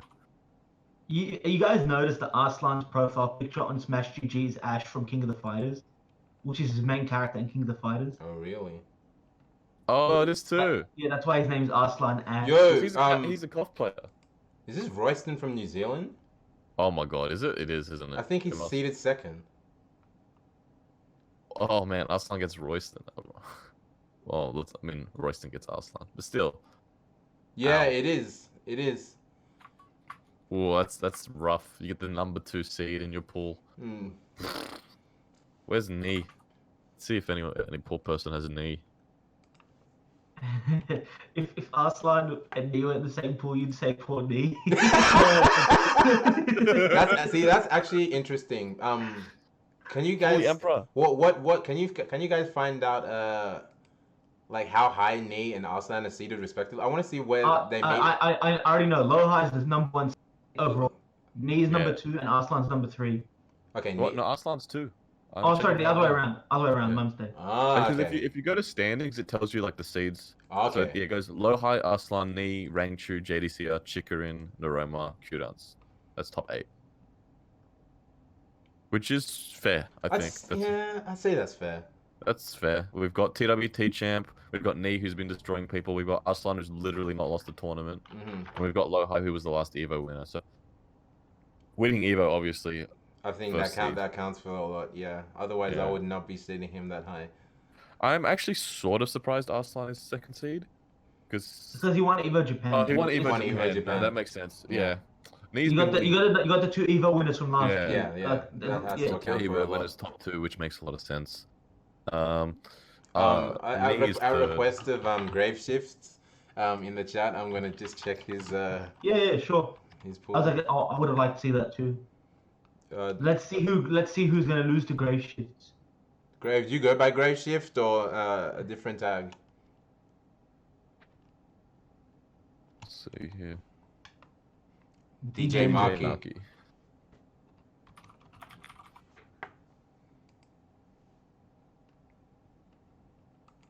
Let's have a look here. Legendary H. I've not heard of any person in this pool. Wait, Legendary H? Legendary H. Sounds like a Mishima player. Dude, there's 128 pools. There are definitely going to be some that are easier than others. I think it's you have an all-American pool. Yeah. Man, I just realized Oceania gets basically everyone from Oceania gets an international like Korean. There's 128 pools there, but we must be in like 15 pools or 18 pools. That's kind of shit when you think about it. We all get someone. Everyone. That's kind of rough. The only person that doesn't get a Korean is Brown Man, and a non-Korean he gets his speed kick. So it's like. Me too. But I got Tran. Oh yeah, you've got Jimmy. Dude, I mean, like who's got an agenda with Australia that's seeding the brackets? Honestly. We all have like, oh my goodness. That's rough. Yeah, it's actually pretty brutal. I've got Double, who I would consider like a top 3 maybe player in Japan. but I mean, I've done it before. I can do it again. Wow, Margin is a higher seed than Naps. Speed Kicks is Really? seeded Oh, higher no, than he made top 8 last Take, Evo. Saint, Jury Fury. This has We're to close be. to Asia. Dude, I would not. No disrespect to Speed Kicks, but I would not seed him this high. Well, let me check his seeding. But I mean, he hasn't really had results this year, right? I don't know. I can't remember top 8s with him in it, but maybe I'm just remembering badly. CEO, he made 13th. Yeah, like. See, like Kobore, she's rated 48th. She hasn't attended anything in recent times. I don't know who that is. She won one tournament, and that was the King of the Island 2016 female championship. And I looked at the last 3 results of Kobo, 49th, 129th, and 97th. Like, she's rated in the top 50. I don't know. I don't understand the seeding. The seeding is really weird. No, it's weird. Karakor's seeded 34th. That's pretty low compared to some of the people above her. Let me see. Like, Book is 26th. Obscure is seeded over Book. See, and Tahayor is 37th, but he hasn't been to Evo. He's only gone to Japan, and he hasn't really done anything amazing. Yeah, he was in my pool in Evo Japan. Yeah, but he's still up in top 40. Dion's the highest rated seeded OCE, which is understandable. He's at 45. That makes sense. I understand that. I'm musician. Like, yeah, damn. Some of these seeds are really weird. I mean, I get it. You're seeding like 1,000 people. Like, it's. I know. Like, I would seed. I'm not saying I would seed everyone, but I would definitely seed at least to 100 because there's 100. Who's Shin Polo? I don't know. Shin Polo. He's Kuma player. I played him last. Oh, that was the guy you played. No, that's Shin Pushin. No. Like the Kuma player I played at Evo.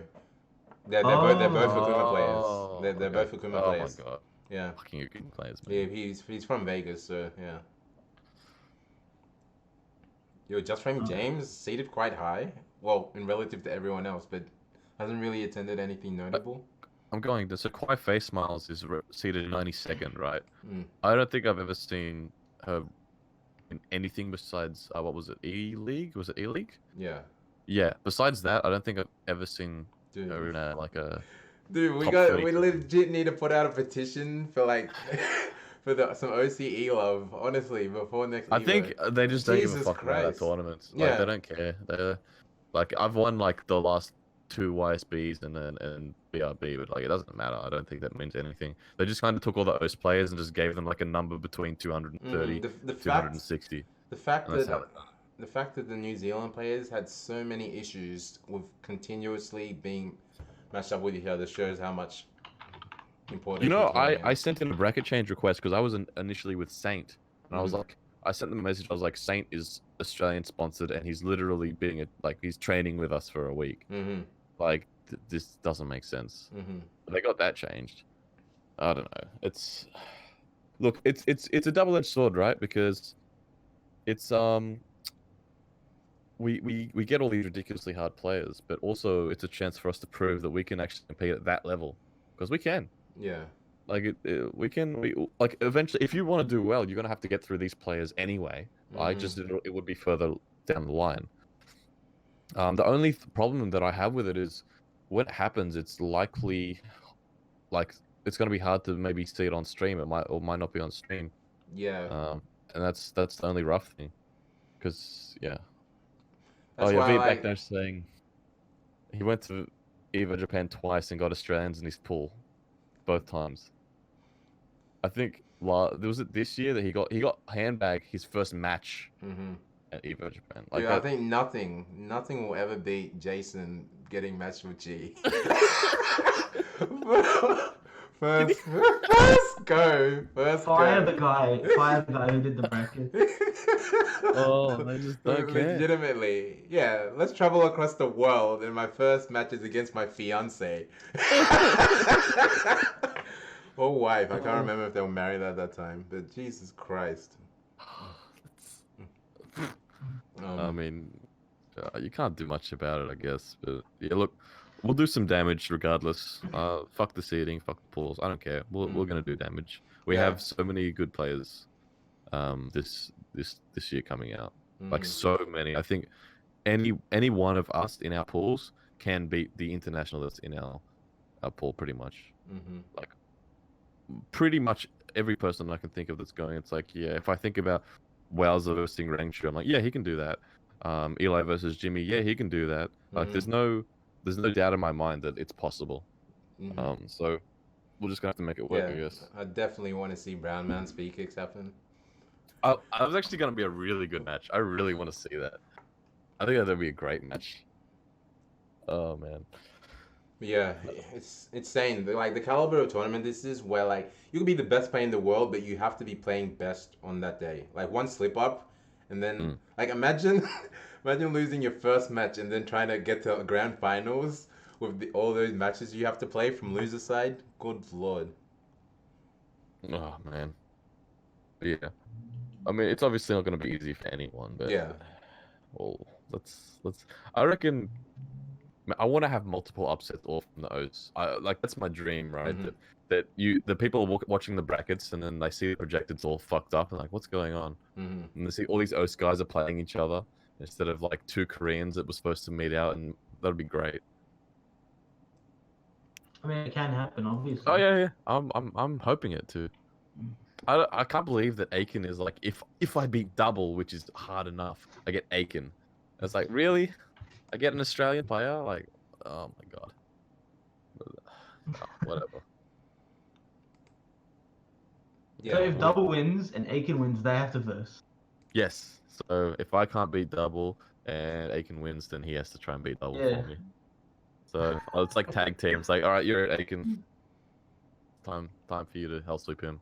I tried the back one, it didn't work. Like at round 3, these matches are ridiculous. Like I'm just looking at Pool J 712. It's got Noroma in it versus Poke Shop. Book versus. These are just projected results, by the way. Book versus Pecos. Kakoma versus Chiri Chiri. Double versus Rickstar. Everyone's gonna. Chiri's going? Yeah. Wow, I didn't actually know that. Everyone's gonna die before they even make it out of round 3. Like that. Oh my goodness. I wish Taisei was going, man. Oh man, I would have loved to play Taisei. Is incredibly good. But I'm just gonna I want to do as well as I can. Also, I've never been to America, so that'll be a good experience. And we'll try and hopefully we can get a salty sweet going. That'd be amazing. What day are you guys getting there? The Wednesday? Yeah, we both arrived on Wednesday. I think I arrived there the same time as Brown Man, which is about 10 a.m. And Eli's going to be there. What was it, 3 or 4?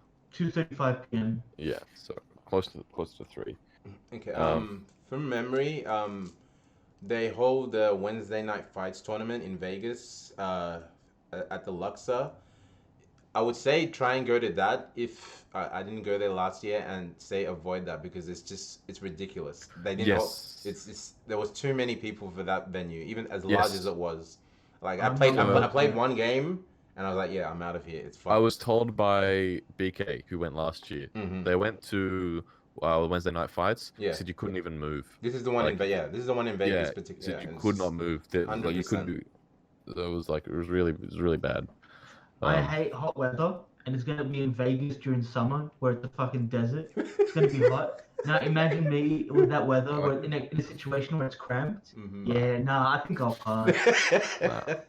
So yeah, I'm good for that. Sleep. We'll just get some Tekken setups in our room, man. Like straight up, that's what we'll do. We'll try and we'll use Dion as like a contact to try and get all the Pakistan players into our hotels. The one Pakistan player.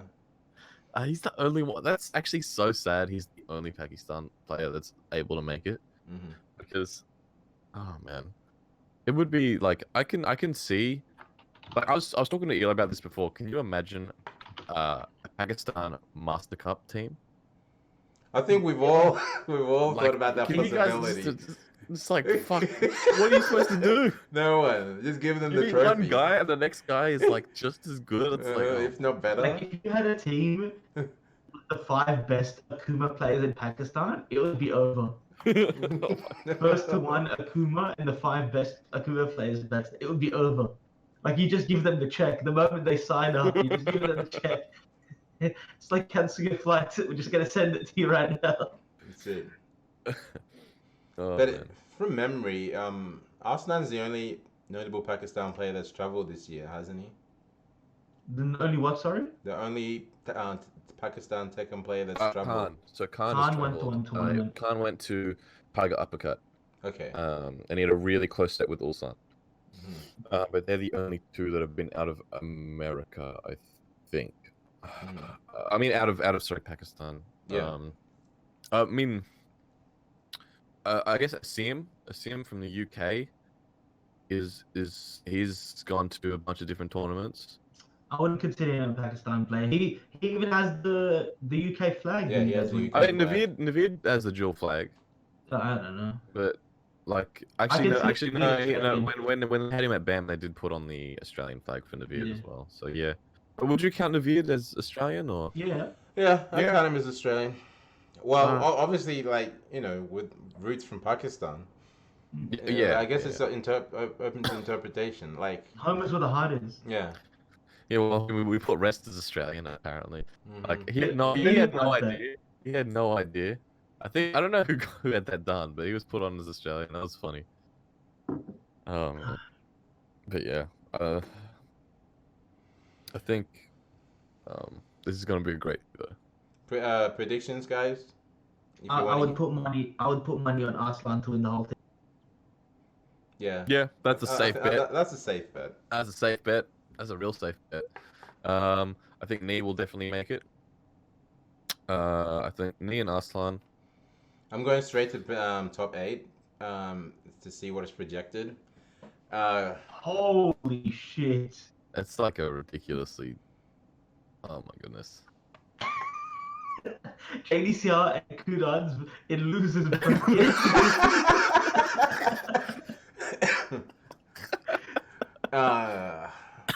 That's fucked up.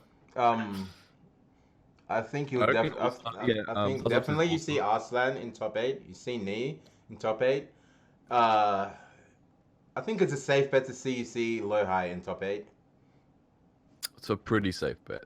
Yeah, Depends, yeah. he's also number 1 seed, so he'll likely have the The easiest easier path. path, yeah, 100%. Ulsan in top 8 is a pretty solid. Oh yeah, prediction. I completely forgot about him. Ulsan is my my top 3 to win Evo. Arslan, Nee, Ulsan. Mhm. That's my top 3. Yeah, I reckon we'll get that guy Alchemist up in there, Hmm. but he'll be loser's side. I'll be winner's side. No, let's You reckon see. we see any Americans in top 8? I don't think so, Mm. but if there is one, I would put. If there was one, I'd put Jimmy. I was gonna say Um, Jimmy, but Alchemist runs into him, so no. Oh yeah, so it'll be Anakin. So sorry, It's Jimmy. Anakin. Sorry, Jimmy. It's Anakin. I don't want that kind of talk around here.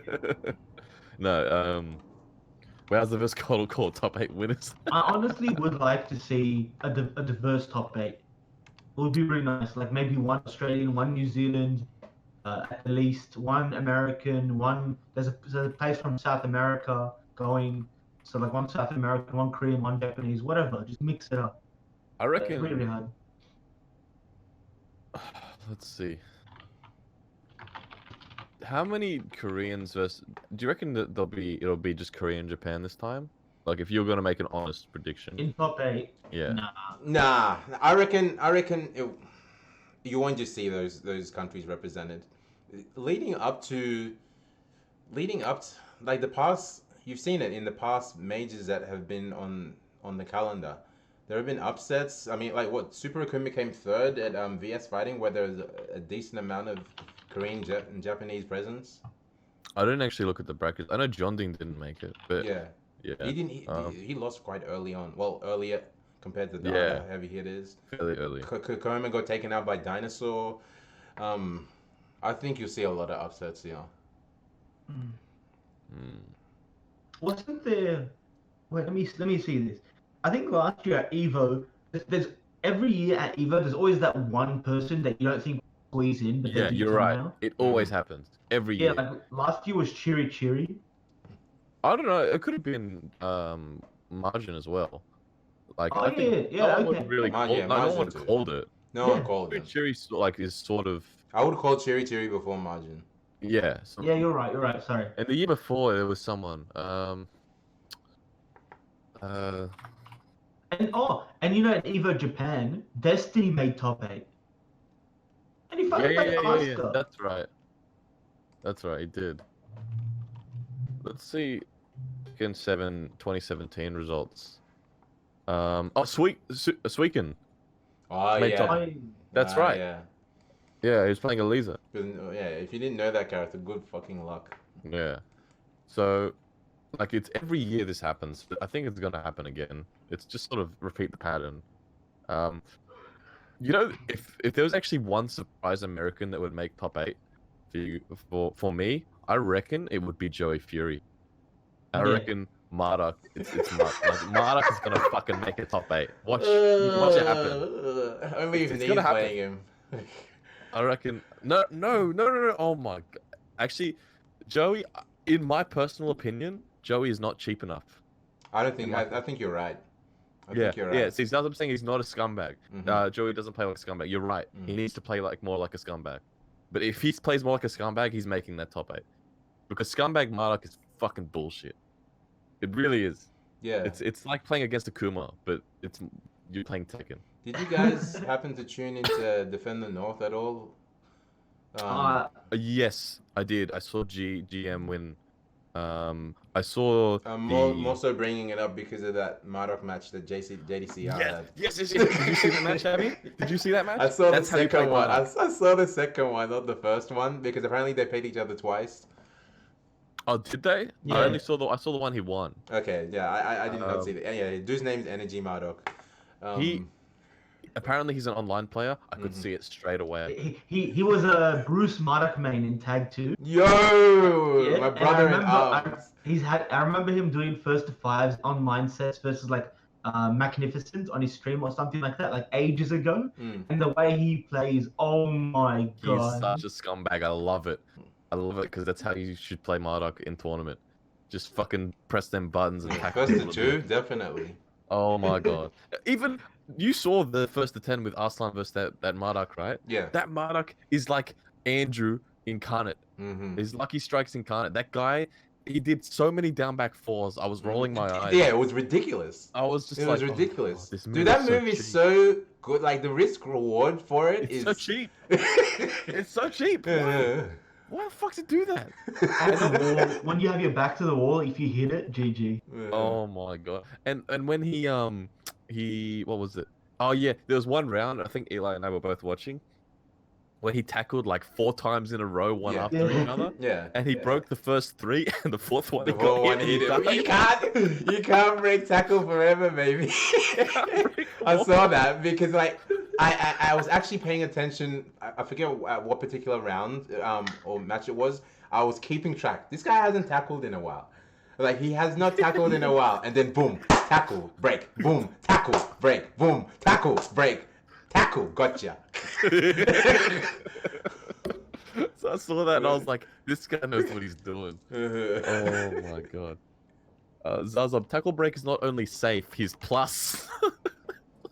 No, mounted tackle break is. A mounted No. tackle. Yeah, not ready to tackle. Mounted tackle break is plus. Oh my god. It's just sad. Oh man, but so I reckon we're gonna see a Marduk in top 8. That's my prediction. I think we can do that. Awesome. That character is wild. That's why I'm describing it. I'm not gonna lie, I love watching it because I know exactly how it feels. I know exactly how it feels. Like I think I'm not gonna lie. Like I think some of the stuff he has is like really stupid, but I think he's one of the most fun characters to watch and play, and they did an amazing job with him in Tekken 7. Like absolutely amazing. I did not like Marduk in old games, but playing him in Tekken 7, I'm just like, holy shit, this character's so fun. He's so cool. They did such a good job with all these new characters, and Marduk especially, I feel. It's such a love-hate thing with that character because I know it's like the Sydney memes of fucking get robbed, but like when you watch it happen to someone, it's so funny. It's so funny. I can't stop laughing. When I saw, I don't know if you saw, do you remember this? But when I saw, um, the way that Mark player, it was one round to win the game. He did rage drive on block, did the mid, forward BTS down one position. I was like, oh my god, you can't do anything about that. Good luck. That's what happened. I was like, you're fucking dead. There was this round that I looked at, and it was like the funniest thing I've seen. Like because when it came down to finishing rounds, every time the Marduk player hit one down two, he'd do down three, and he hit it like 2 or 3 times to close that round. He didn't change anything because Chikarin wasn't dealing with it. He got hit with it every time, and the 4th time he did one down two, and he hit Chikarin once for the fuzzy low parry, and he did down 4.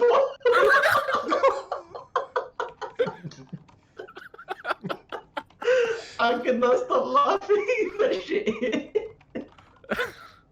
This character's so annoying. Oh my god, playing against it, you want to tear your hair out, and then you watch it, and you're like, I love this character. It's such a love hate thing. It's all love here, baby. Yeah, I don't give a fuck. But I'm actually so glad that character came out. I think he's gonna make so much hype with you. I want him to make a top 8. I really want it. I want to see Arslan Ash make grand finals, and then he's versing Energy Marduk. And then he gets tackled over and over again. Oh man. That guy's from the Dominican Republic. Yeah. Really? Yeah. Oh, I didn't know that. Okay, so he traveled to New York from DR. Apparently. In Defender North. Okay. Nice. So we pretty much gotten predictions for Evo out the way. Unless you guys want to add. What I want to know is like what you guys are predicting for like the announcement on Finals Day. I've So already am I- mentioned this. What am I predicting have- or what am I hoping? Well, what are you hoping for? Okay, so what I want more than anything is classic stages. Like that's what I want. I really want more I want classic stage. I want Tekken 5 stages specifically because they have some of the best stages. Mm-hmm. And I would not mind if they announced like Bruce, Safina, Ganryu, stuff like that. I wouldn't mind, but it's not like I'm not invested in that. My big thing is like I wonder how many more seasons Tekken's gonna go for because One. you think You it'll reckon just go one? one? It won't go One the more. 2. No. I think this is the last season for Tekken. They're gonna do one more season for 7, the new game announcement. And if they do a new game announcement, it won't be at TWT finals. That's it. Yeah, Okay. Well, that sounds like a fair assessment. Because PlayStation 5 is scheduled to come out next year or announced next year. Is it? I did not know that. From what I've been hearing, that next gen console is scheduled for next year. Like, don't quote me on that. But I don't think there'll be like a Tekken ready to go. That's why I'm thinking it might come like within the next year early. So like you could see a possible. Well, you'll see another season of Tekken, but it might just be one season of Tekken. But you could see like another 2 years of Tekken 7 before we switch over to Like, whatever's next. let's be honest, right? If Harada went on the stage, he went up there and he said, "Suck my dick," and then walked off, everyone would still be happy. Like they'd be Would like, yeah, they? Would alright, they fair really? enough. It's Would like fair they? enough. He's done a lot, you know. But if Street Fighter 5 comes, like if you get Ono coming out for Street Fighter 5 and being like, we have 3 more Chun-Li costumes that we're gonna bring out, everyone will fucking boom. Like it'd be like a riot. Because Maybe. Every Street Fighter player I talk to, they're like holding out for something. Mm-hmm. They're just like, man, I really can't wait for the next season. Mm-hmm. Like, oh, like, man, Akum's fucked. Like, why the fuck is this character like this in this game? They need to nerf him. I remember when Cammy was, like, busted for, like, 4 seasons straight. She was just stupid, and they just kept buffing her for no reason. And then every Street Fighter player is just like, why do I even play this game? Like, everyone got confused. Everyone switches characters. Like, you don't see that in Tekken. I feel like the general Tekken public is not as forgiving as you are, or understandable. So I feel like an announcement is coming. For Tekken? I don't think that I've said this before on my stream. I don't think they're gonna do another pass. I think they might add 1 or 2 or 3 characters, but I don't think they might do. I don't know if they'll do a season pass. I think I've said this before, and this might be out of left field, but I think one of the characters they're gonna add is that female Taekwondo character that was gonna be added to Tekken Mobile, but the game was cancelled. She looks really cool. So they have featured assets that weren't added to the game. If she was like Bake, that would be kind of cool, because I didn't get to play with any Bakes. I have no idea how that character works. Like female Bake would be cool. And I think they're gonna announce Tekken Bowl Online, Team Battle, or some other offline mode. And I would love them to have like Team Battle was fun. And revamp online, Tekken Online. I think they're gonna add stuff to it. You know what? I don't think. Yeah, you finish, Alchemist. I should say I don't think it's gonna. I think it's not gonna revolve around characters. I would totally be down with that. If we get like an announcement of characters, but they didn't number as many as the previous seasons, I'll be fine with that as long as they focused on like other additions to the game, like stages, like Reck has mentioned, like revamp the costumes to like Soul Calibur levels, please. Please, the same fucking like, company, please. Something else though. Yeah. Like I've seen SpongeBob, and I've seen like, It doesn't have to be that level, but like it could, like Tekken Customs could definitely be better than what they are. Yeah, no. Actually, from what I've heard, Tekken 7 customization is basically the weakest it's been in any Tekken game for like ages now. Yeah. It's obvious why though. Like, why? Why is it? Because it's on a new engine, and they didn't know the demands that it would take to run the game, and how well it would run on people's home systems that were running on PC. Because this is the first Tekken that's come on PC, so they limited the amount of customizations, especially the ones that would use up a lot of polygons and whatnot. So it wouldn't cause a lot of visual clutter as well as lag, frame-wise. Of course, it makes sense. I'm just gonna ask a couple of questions from the chat just to relate to what we're talking to. Duke Desmond has asked, is Bake dead now? I think storyline wise, he's been called out to be dead. I'm not 100% sure on that. Shaggy has asked, what old stages would you guys want to see return? I already made a tier list on my stream. Have you? Yeah. Well, for stages. Yeah, it was the 5 stages I want back the most.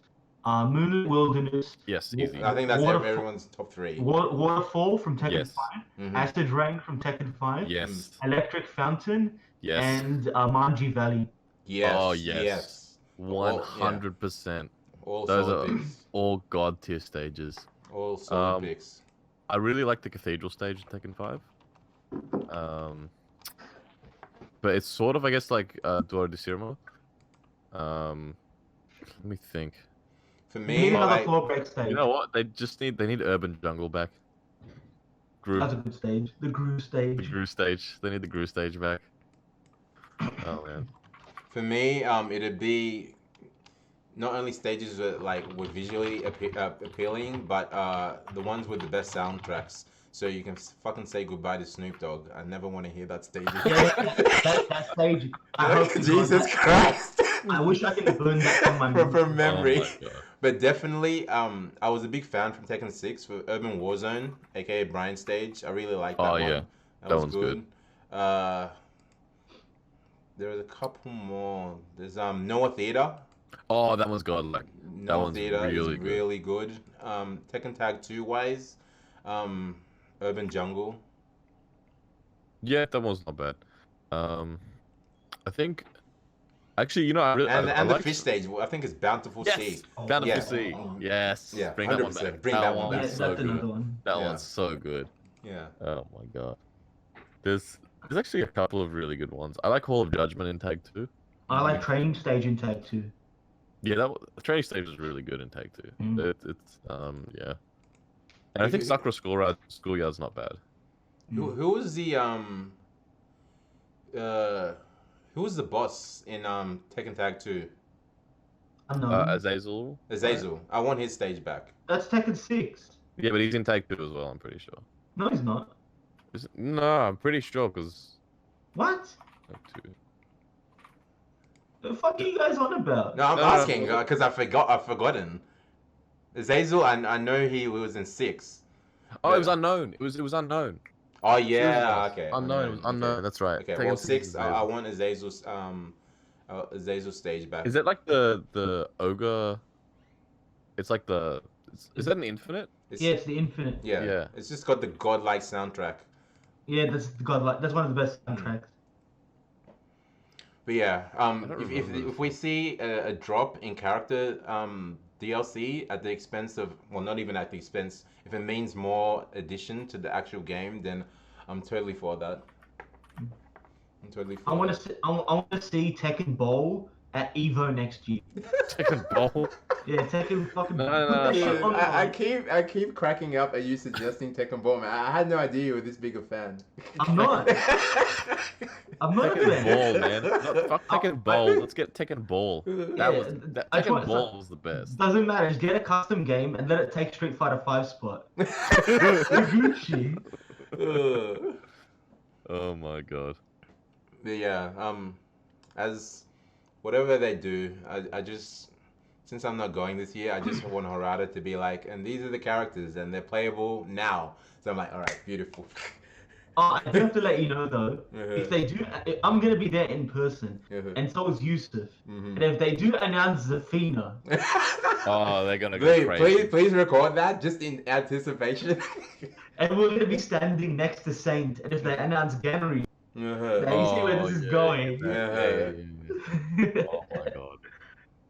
I think I actually kind of want Bruce back, to be honest.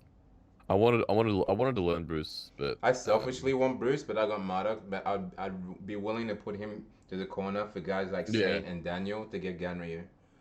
your reaction to Marduk is like the greatest fucking thing I've ever seen. It's just like it's just so, oh my, genuine. Just you were just like, it's like I prayed to God and he just came down from the heavens and just presented me. Here you go. I've listened. I do exist. But yeah, man, like the stages, just I'm happy with the stages. I think if we don't get any characters, I'm not gonna be. I don't think many people will be upset. I think we have enough characters to be completely honest. 45, man. That's a huge roster. That's an insanely big roster. What do you guys want to see in terms of balance? Nothing. Nerf Geese and Nerf- nerf Akuma and Geese. Just remove Dick Jab into cancels, then don't change anything else. You know what I would do Mm-hmm. if I was a if people wanted Steve to be nerfed,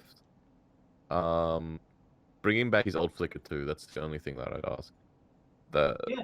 That's it. I just want the old Flicker 2 back. I would trade his new Rage Drive for Yes. the old Flicker 2. I would be the exact same. The old Flicker 2 was so amazing. Mm-hmm. Like it was everything that you wanted in a move for Steve. It was the perfect mid.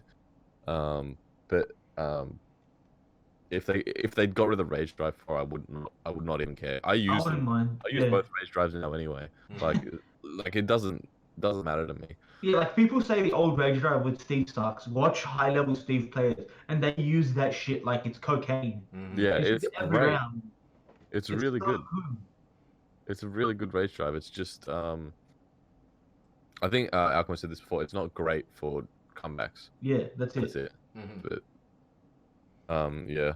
But other than that, I think I would, if I were to make character changes, I don't want them to do a big overhaul like they did with season 2. To be honest, Neither do I. I did not love the way it was approached, Mm-hmm. and I didn't like a lot of the changes.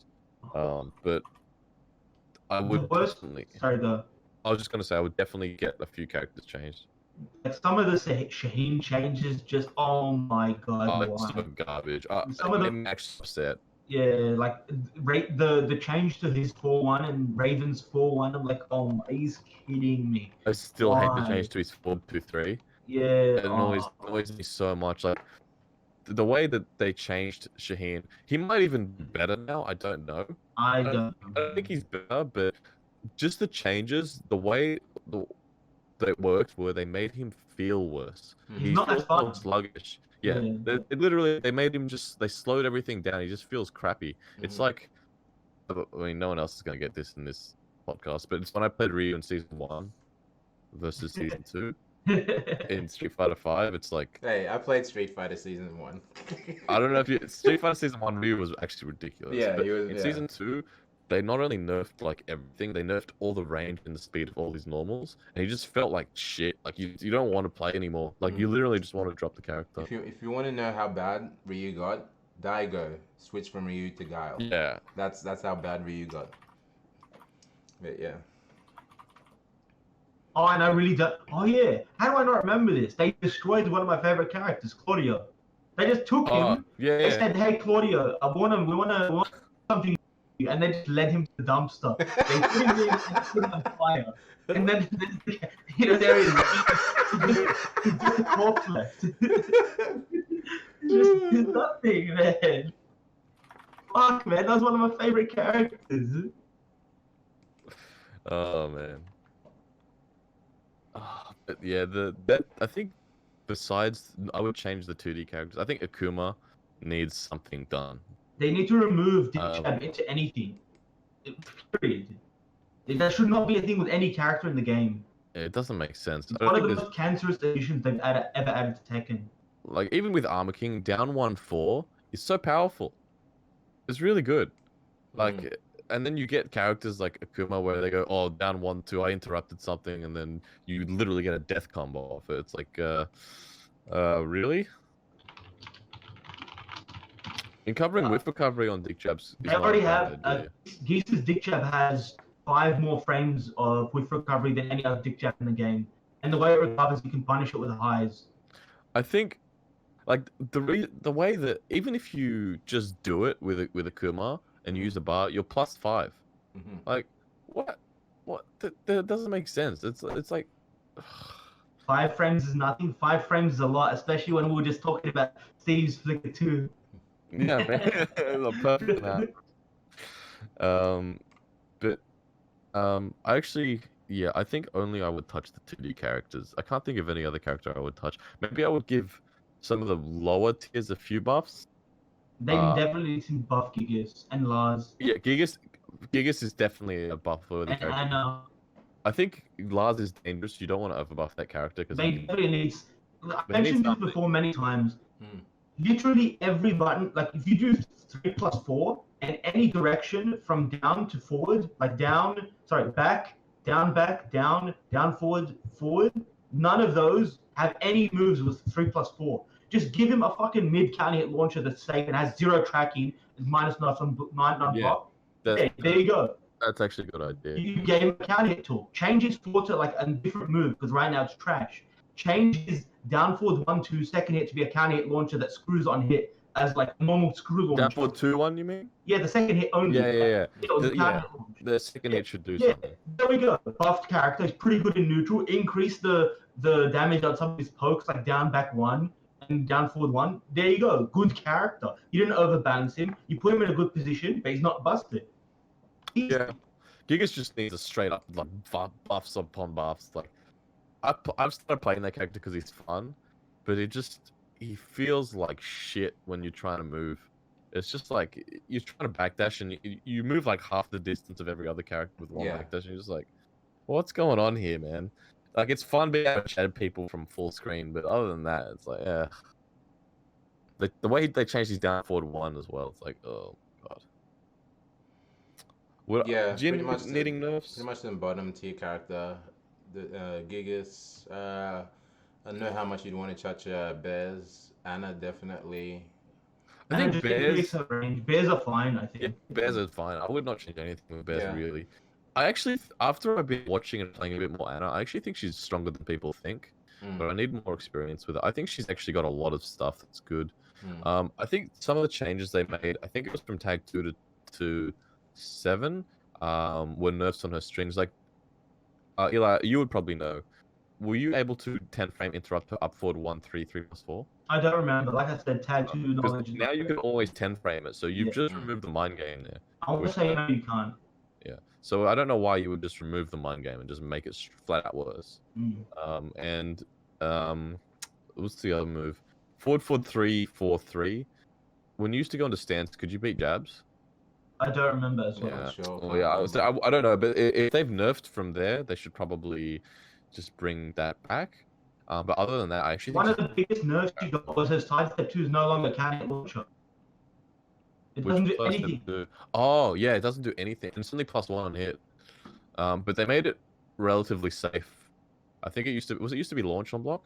I don't remember. Like my Tekken Yeah, knowledge, that's the thing. any game before Tekken 7, my framing knowledge is awful.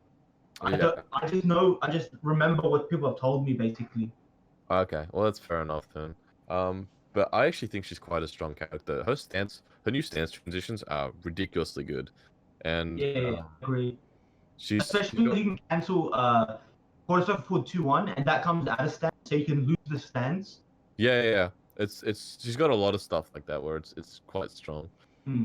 The only other character that I would think about buffing is Yoshimitsu. I think Mm, that Yoshi just it just needs like quality of life things. Like I things don't just have don't buffing. work. Things just don't work. Like I tried to play Yoshi for a bit. I'm having fun with him, but just stuff just doesn't work sometimes, and you're like, what's going on? Like he's down 2-2-1 string.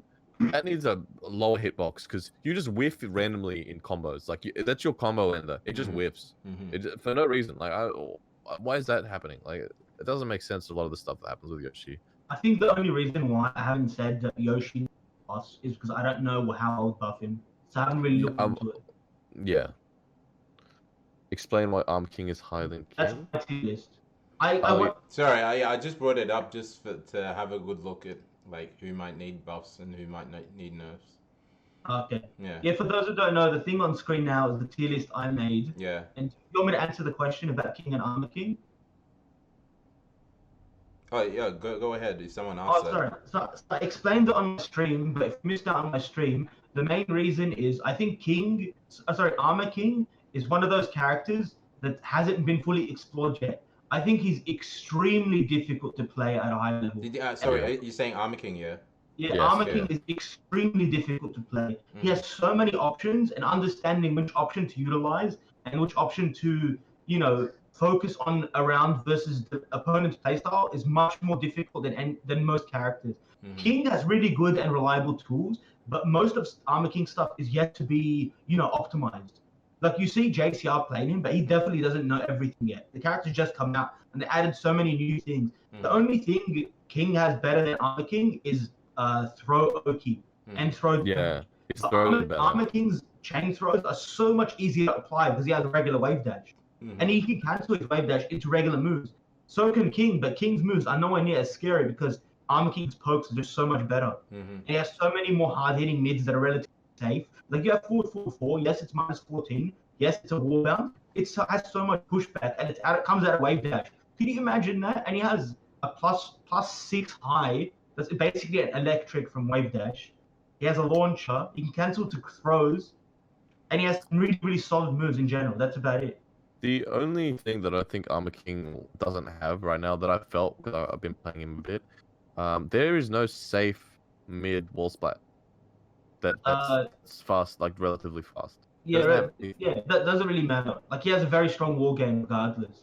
His war game's is good, but like Yeah. nothing to make. I can't really capitalize on people ducking unless I want to hop kick him or Yeah. something. But like but other than that, I think he's super strong. Also, one thing that's really important to know is a lot of people say Armor King has relatively bad lows, so you can't get people to duck your mid and stuff like that, whatever. So you get mid.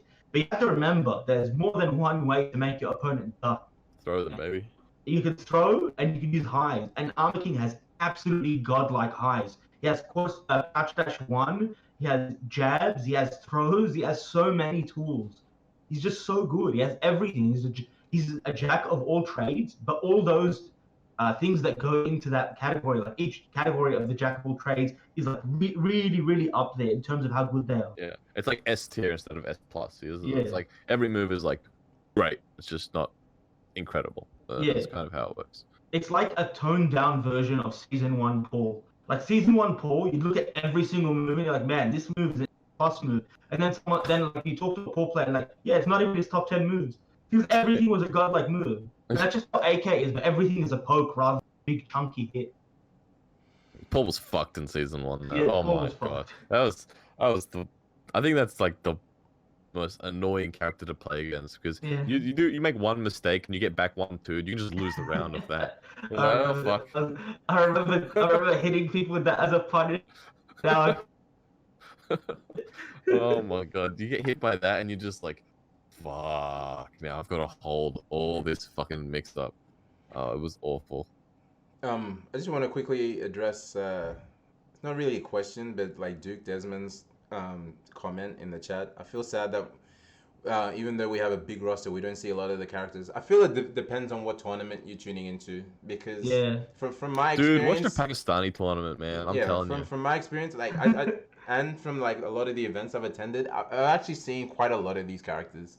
Like if you tune into specific tournaments that have the same participants, especially like at the top 8, you're gonna think that. But I think I've seen almost every single character In the top 8? well, not in the top 8, obviously. That's a different thing. It depends on what scope you're talking about. But I'm gonna say for the like I've seen every character in a tournament. Obviously, some for more sure. than others. Obviously, I some think more than others. I would go as far to say is I think I've seen every one of these characters in some kind of top 8. Top 64, top 36, top 64 at the very least. Oh, 100%. Like, Yeah. guaranteed. Mhm. But, like, I've seen Gigas in top 8s before, right? I assume Yojin Boy or Dottering have made top 8 with that character. I've definitely seen Gigas in top 8. I mean, obviously Bears with Rangchu. Mhm. Negan is relatively new, and there's not many Negan players, so maybe not Negan. Yeah, Probably I've seen Anna Pakistan. in a few American. think- I've seen with Mr. Yeah. Taxi. Mr. Taxi. Mr. Taxi, that's right. Yeah. He almost came top 8 at CEO. I've seen him at her at a few European tournaments. I've seen like if you tune into a notable American major, you'll see Josie there via Crossup. If you tuned into Combo Breaker, you definitely saw Lay a bunch of times, especially on stream. Oh, yeah. Lucky Chloe, I've seen Lars, I've seen Noctis. It's just Yeah, Lucky Chloe. I think it just depends on what tournament you're tuning into. Yeah, I think, so they definitely, they're all there. Like, I think... You also have to. Sorry, go. I didn't mean to interrupt. Nah, that's right. I completely lost my train of thought before, anyway. Sorry. I was going to say you have to remember that the top players are the top players for a reason. They're going to continuously make top 8, and they're going to play their character. mhm. So of course you might see the same characters repeated in top 8. Like you're going to see Low High play Shaheen or whatever he's going to play. Like Law, he's playing more characters these days. He plays Lloyd, plays Steve, played whatever. He plays Pakistan, my bad, man. Sorry. Yeah, yeah, but I saw, wasn't there a Bear player and there's Anna players. There's a lot of Armor King players in Pakistan. Like, there's a lot of different. In Pakistan, the grand finals always at the. Actually, there's always Geese there, right? There's always Geese and Steve in top 8 in Pakistan. There's like One of the funniest tweets I saw yesterday after the Kuro versus Chikrin versus Pakistan. Yeah. Like, some guy on Twitter says it is confirmed Geese is from Pakistan.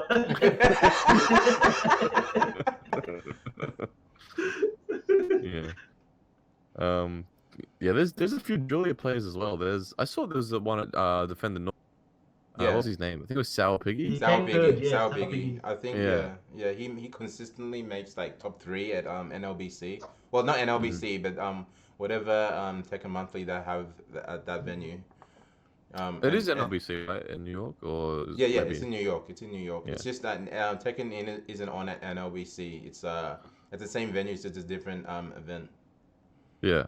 Mm. Trust me, there'll be Julia players coming up. All the old school Julias. Apparently, Bronson is like the most godlike Julia. Zazav, I watch a lot of Julia gameplay because I really and I want to get better at the character, but I haven't used her in tournament yet. I think Bronson by far is the best Julia I've seen. No one comes close to understanding how to play that character at Tekken 7 as well as he does. Because everyone plays her as a side character, but what Bronson is doing is he only plays Geese and Julia, and he's played enough Geese essentially, so he's just playing Julia. Are you sure Bronson's not from Pakistan? I don't know. Yeah, I don't know, man. He's Julia, Jesus Christ. The way his choice of moves is so different to all the other Julia players, and it's so effective. Because he plays against Mr. Naps or like Jimmy J. Tran every time. And if it works on him, it's going to work on anyone. Yep. Maybe not in Pakistan, but you never know. Yeah, see Devil Jin. Yeah, we're seeing Devil Jin. Like, you see the top tiers a lot, but I think it's relatively well spaced out, the amount of characters we see. Yeah, I mean, I could probably name a player for every character that you can just do, like a god, like for every Yeah. character. Also, keep in mind, Tekken is probably one of the more balanced games compared to others. I mean, you could be suffering like in the way of Street Fighter, and they're carrying Crisis right now. So, yeah. Name a last Dojin player. is the last player. Dojin. Dojin. Dojin. Got Kolanov, man. I was about to say Kolanov. We've got Kolanov. Yeah. Last player. I mean, besides Colin, yeah, Lohai was a last main, but not Dojin is the last main. CBM wants to play Lars. But the Really? character's trash. Yeah, he likes the character.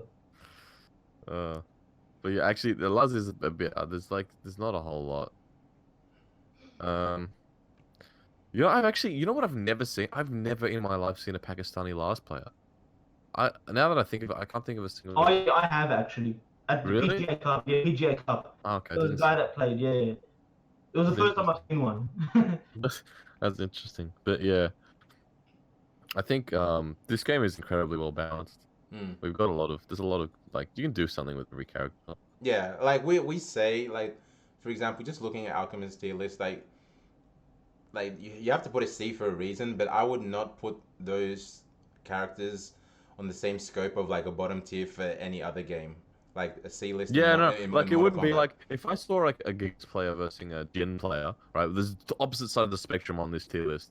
I would not know. I wouldn't know how to call it. It's all the player. It's Always very play that. 100%. like if I saw an Alex player versus like an Akuma in Street Fighter 5, I'd be like, yeah, good luck.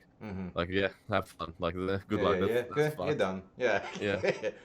It's Yeah. like, yeah, You know what's funny? You used to disagree with me on that, Abby. What? That it came down to the player. You used to think. No. Yes, you did. No. And No, Gigas. look, my if we're talking particularly about the Gigas or just in general, tier list, like Gigas sucked. There's no denying that, but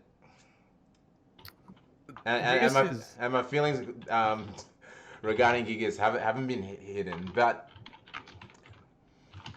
if I'm trying to name the worst matchup in this game, because like in Street Fighter, like Street Fighter 4 state, there were obvious terrible matchups. Like there was 9-1, like Hugo versus Goken, I think, because the up fireball hits him while he's standing.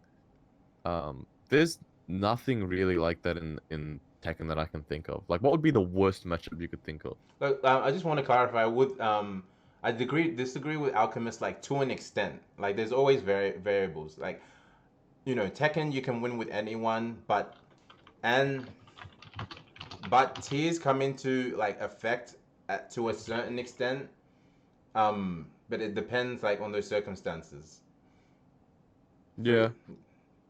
Like the tier list isn't as prevalent and impactful as other games, but you know, depending on the circumstances, who's playing, like what what players are playing, what level they're at, then I'd say like, okay, the tiers come into effect here. Okay, Gigas has like slightly no chance here. Obviously, like I shit talk a lot with how Gigas has been and like how he struggles, but you know, it doesn't like if I see Yojin Boy versus Book, I wouldn't know who to call. Like, I honestly wouldn't.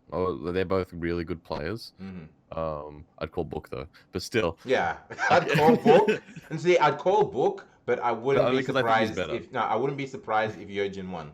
I would not be surprised. Like I don't think that it's a big deal. You know, the less fucks Book gives, the better he performs. Yeah. You know when I don't know if you guys have seen this, when he wants to close out rounds these days, like if you haven't, like if it's like the first few games before he's tested you, he'll just do like back 2-1 and that's -9 on block, and then he'll just jab every fucking time. Until the opponent starts doing something. You're like, oh shit, I'm sweating. I gotta check timing. I got no life left. He's like, nah, bro. I've seen him. I think I saw him versus Rangju. He did something like back 2-1 on block into 1+2 and got a wall splat. I was like, that's how you do it, son. That's how you do it. I love it. Yeah. Oh, man. But yeah, shout out to Tekken, probably being the most balanced fighting game in existence, or out currently at the very least. Yeah, like even playing Sam Show, I can feel the difference in characters, and I'm just like, my character Yoshitoro is pretty godlike, and then like I tried out like the dude with the paintbrush. Mm-hmm. He's absolutely trash. Yeah. Yusuf was showing me like these videos of these hitboxes, Mm-hmm. and they just don't hit. You just can't hit people. Like the game, Well, yeah, like the you Tekken guys? doesn't work.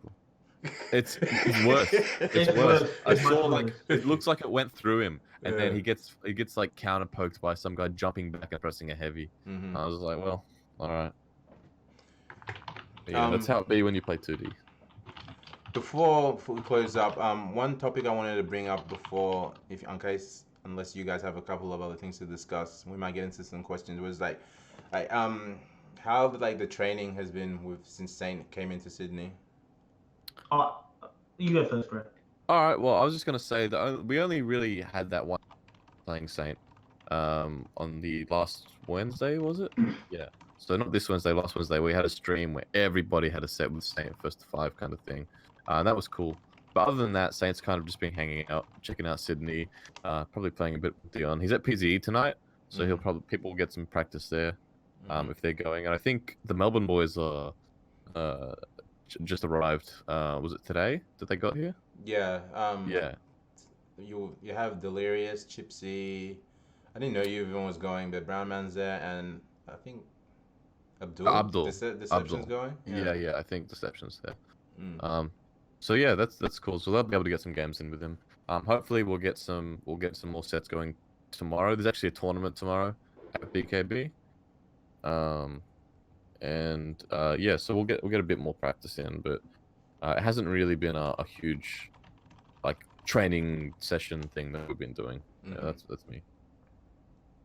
I haven't played a set Saint a single time since he's come to Sydney. Really? Not even off stream after that? No. Nah. No. And yesterday at BKB, I was at BKB for 10 hours. I didn't play. I didn't even plug in my fight stick. Wow. Yeah. Yeah, it's on the stream, and yeah. So I mean, you should play him tomorrow. That's like Yeah, I'll be playing tomorrow. you should play him tomorrow. I was But gonna say, have you guys got? Sorry to cut you off. Have you got a particular approach for training leading up to Evo, or just making sure you're honestly, what I did yesterday is I played Lucky Strikes Law because I know I'm playing against double. warm? But we've just been running sets. That's just how we usually play. It's another week of BKB, more sets going. That's how we do it. We talk about the games, watch videos. Basic training. I think tomorrow I want to get some serious sets in with all top players, because usually like sometimes I'll just kind of wander around, just play any random people who shows up. We had a new guy came to BKB on Wednesday, Ken. Gave him a few games. He's an Xbox Online Gigas player. It's his first time coming offline. He knew nothing about offline. He doesn't know about tournaments and stuff. Wow, apparently. there's still people like that. That's Yeah. fascinating. And he came out. I gave him some games. Mhm. That was cool. And so we're trying to like bring people in and stuff. But I'll try and do some serious sets tomorrow.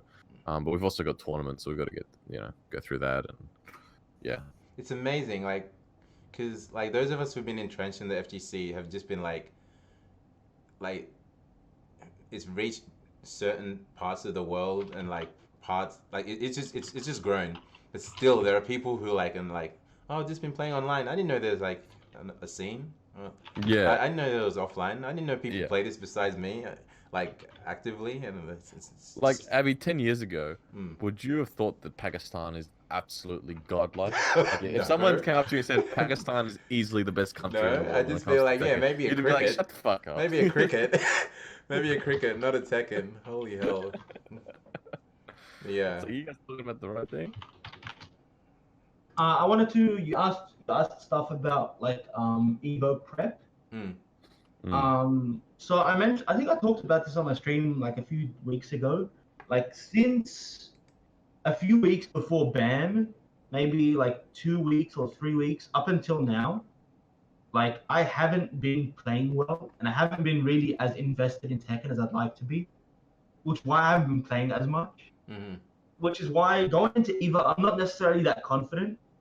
I know why, I'm not as interested as I am now. It's just things outside of that, and I can't really help it. But in the future, I know I'm gonna get as much as I can. Let me just Sorry, go. Sorry, let me just remind you, Evo Japan last year. Pretty sure you had that same feeling. Yeah, I know, but I'm never confident when I go into a tournament. I always think 0-2. That's my mentality. Mm, Even if it's locals, I think I'm gonna 0-2 every time I go into stage. Is that a mentality I don't know if you that keep helps. for any reasons, or you just Yeah, because I'm a perfectionist. I Okay. never think I'm good enough. Yeah, that's fair, but I still think, I mean, you got to realize that everyone you're versing is. That's why you were losing ages ago, where you were losing to just people that you should never lose to, because you're like giving people that respect. But you got to realize everyone's worse, Yeah, but or doesn't just as good matter. as you or worse. That's So that's like the balance there. Like I yeah, learned that I give people no respect because they don't deserve it until they yeah. prove it.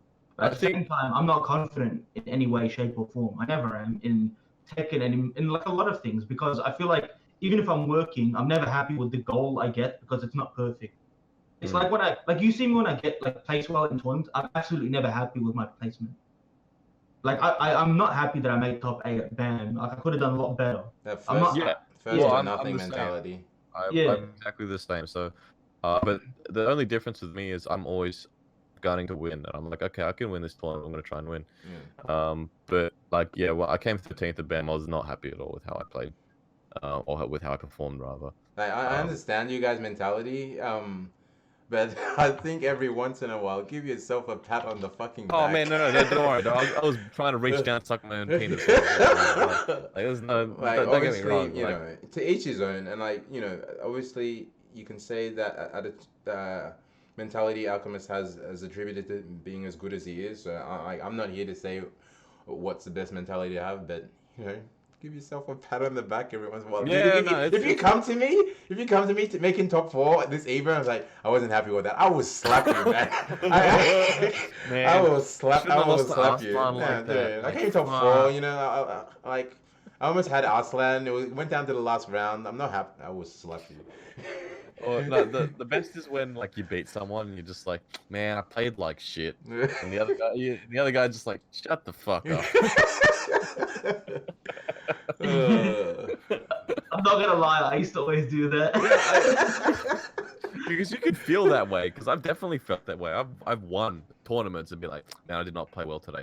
But like, don't tell the other guy because they'll just be like, man, fuck Yeah, you. I know. The only time I've legitimately felt like that is OHN of 2016, I think it is. It's the one OHN I made top 8, and every single game I won, but every single game I was complaining that, man, I played like shit. That was the OHN we all had the sticks given to us by Namco, and like I that could was- not use them for the life of me. And like every time I felt I won, I felt like I cheated. You know, that was actually my first tournament ever. Mm. Was that OHN? I think it was 17. Mm. Yeah, and like when they gave us the sticks, I was just like, I remember my ball top fell off twice during the match. Yeah. And I was just like, what the fuck, man? I Be- just scrolled on while I was playing. I was like, what? Be me, Korean stick player, forced to play the loosest Japanese stick. That's when I was playing only Korean stick, and it was like the stiffest Korean stick, and they give me a loose ball top. Like I couldn't even move. Rest in It's peace, just- man. Unlucky. That was pretty rough. Mm. But yeah, it's.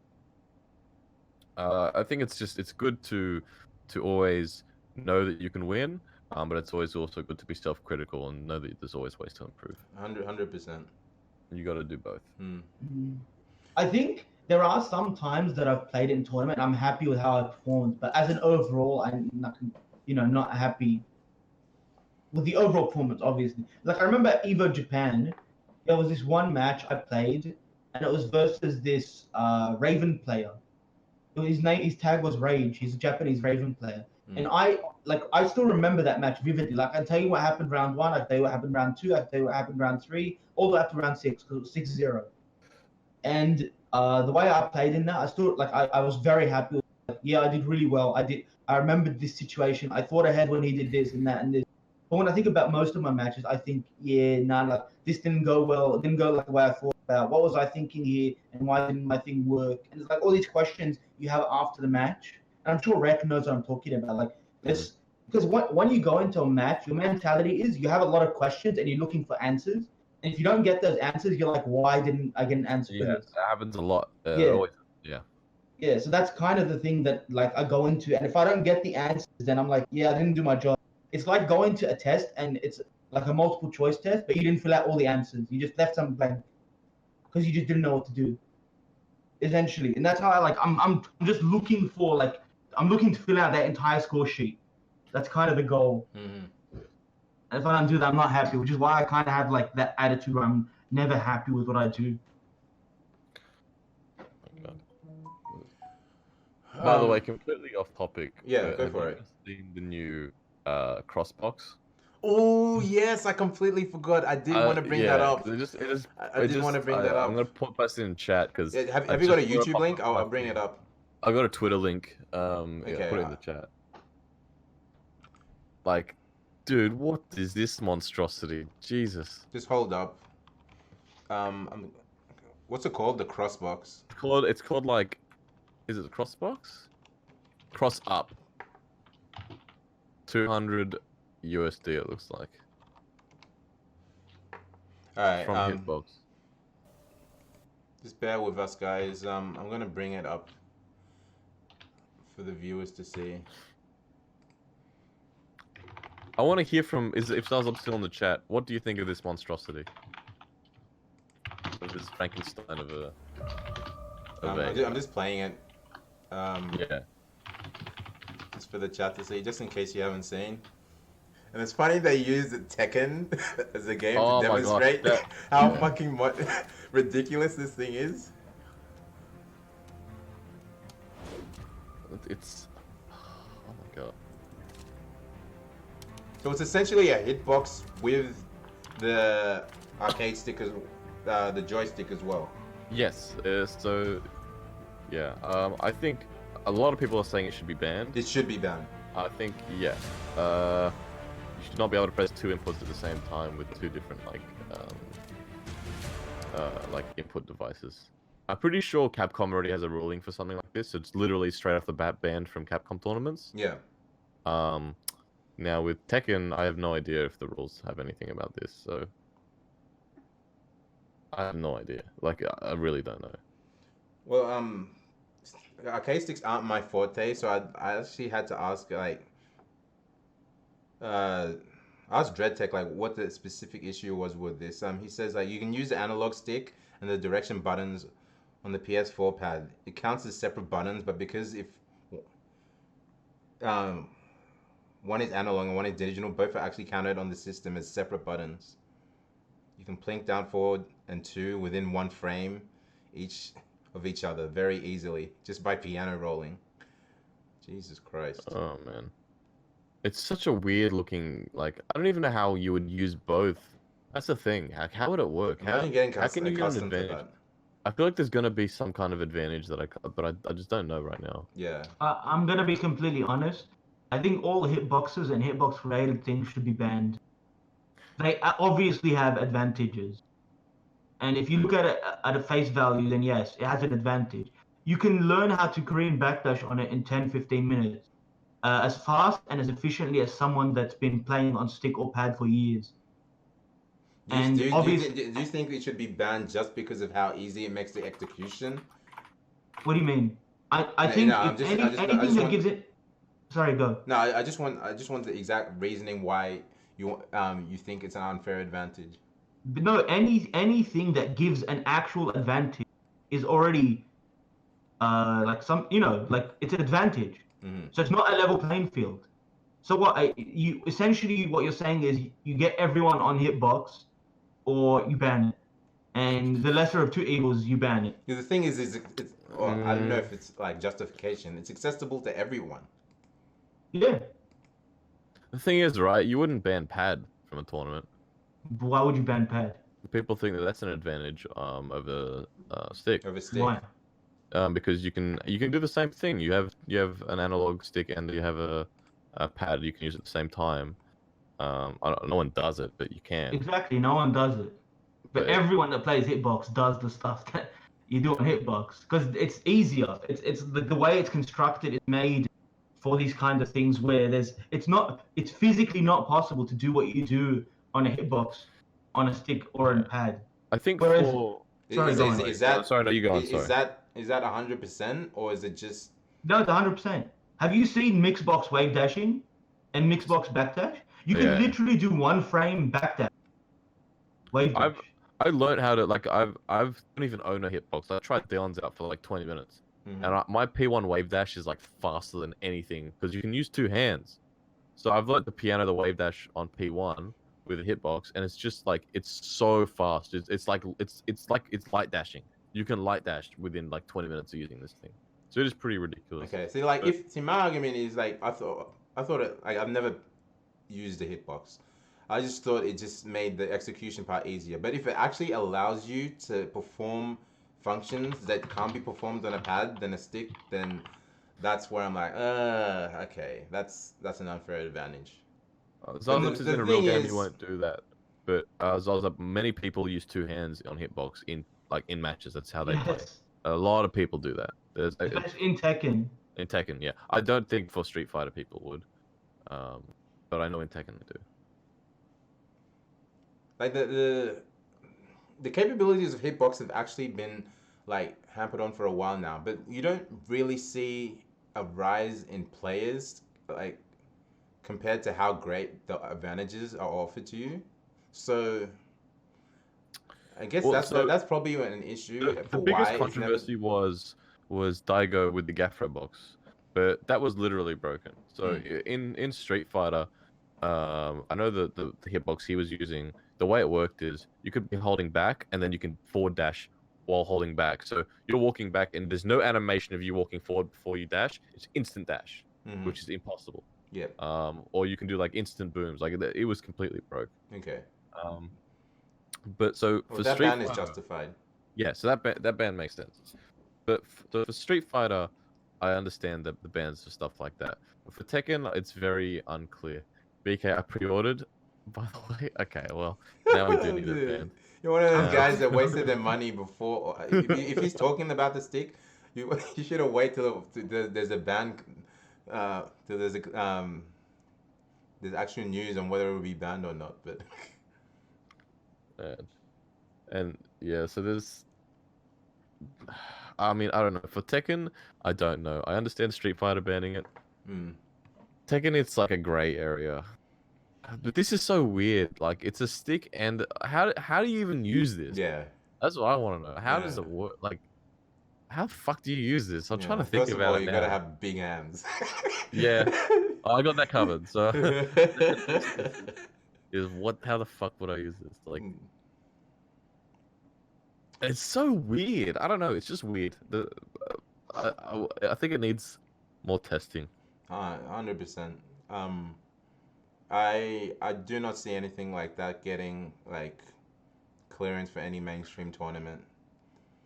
Would you ban it from your Rambat? And I had a look at it, and I said anything that I'm involved with, I would ban. I would not let that Okay. fly.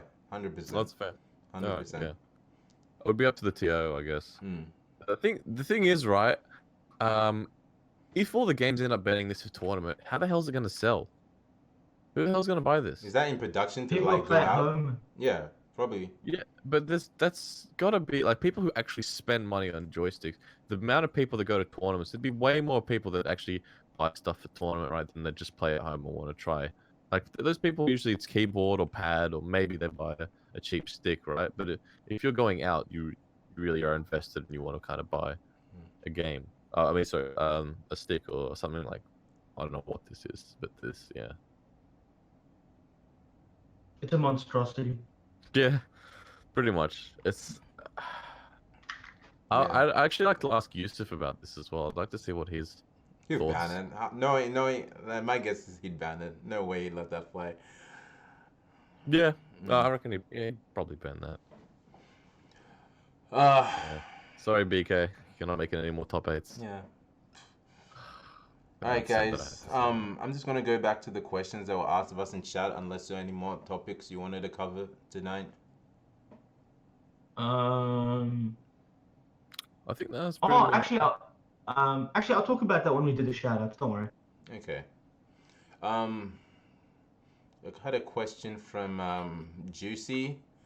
He had a question saying, if Kunimisa were put in the game, where do you think she'll stand based on her Tekken Tag 2 move list? I can't know answer that nothing because of- I didn't touch her. nothing. I didn't play I'm Tag so Team. sorry. So, like the only person I think that could answer that at all is Eli, and he probably. Yeah, I only know like a bit about the character. Like I don't know the advanced stuff with Kunimitsu. She was considered like weak, but at the same time she had some really good tools. Like her I don't remember what the stance name was. You press forward 4 and then the 2, which was a high counter hit launcher that would track really well. It was -3 on block. Yeah, that sounds pretty good on paper, and it was. She had other moves that were really good, and I think the thing is, there's no way to know how good a character would be based on their previous move list in the game as it is now. Like, Yeah, that's true. For example, let's say you put who was it again? There's one that really stood out.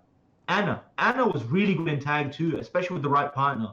She had really good combo damage, really good situations. Like as long as you had the right partner, Yeah. you can make her a really strong character. But now that it's a solo game and Bound is gone and Screw is the new thing, like she's just gone downhill. She's not great anymore. So there's no way to know like what moves would they put for her Screw moves. How would she function? So for example, in Tag 2, Kunimitsu was godlike with Bound because her wall combo was like 6 hits. You do like jab, down forward 1, down 2, 1, 2, and it was a 4-hit string. And it hit every time or something. So yeah, like some characters were really good with Bound. So going from Bound to Screw affects like how their moveset would work in the new game. So there's no way to tell. But if she had the same move list and the exact same properties, I don't think she'd be great. She'd be like mid-tier at best. She didn't have anything that stood out, but she was just like in the middle of the field essentially. One thing she did have that no other character in the game has is a 8-frame mid that's safe. But it was very hard to do it at 8 frames. It was a forward 4, and it wall splats. You could wall splat at 8 frames. So if your opponent did a move that was -8 and they had the back, you do 4, and it would wall splat them. So, sorry, just going back to the hitboxing for a second. I don't know if you guys. I just saw this now on Twitter, Wonky's Twitter. This is an example of something that is impossible to do on stick that you can do on hitbox. This is the video I was trying to find. Can you post it in the? Okay, then cheers. I'll put that up.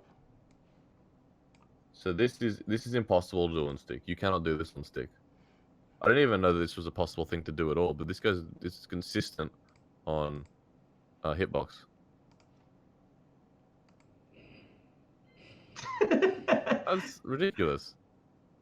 What the fuck? Yeah. The first time I saw that, holy shit. I did not see this. I've not seen this for what? How do you do this? It's just hitbox magic, bro. Magic. So he's crouch canceling into a sidewalk right. That is not possible. There's many problems, Zaza, that being one of them.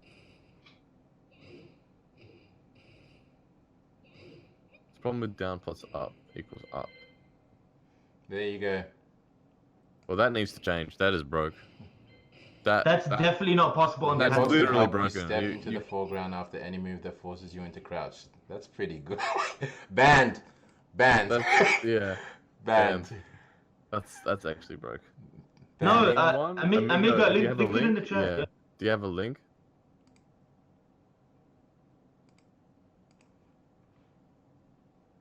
That's so stupid. Yes. Anything that lets you do something that is impossible on stick, that instant ban. Yeah. Like, there's no question. That should just instantly be banned. If it doesn't, then there's sort of like a weird gray area where you need to talk about the actual advantages. But with something like this, that needs to go or be banned. Like one of the two. While we're waiting for Amigo to post a link, I'll get to the next question. I don't know how real this is, but Risen asks, how do you approach the El Jana matchup? Oh. Wait, how do you even answer that question? All right, listen. I'm terrible with food matchups. Abby can what's the word? Attest to how terrible I was at Universal. Versus the Schnitzel. But EJ's is, you won't stop eating it, man.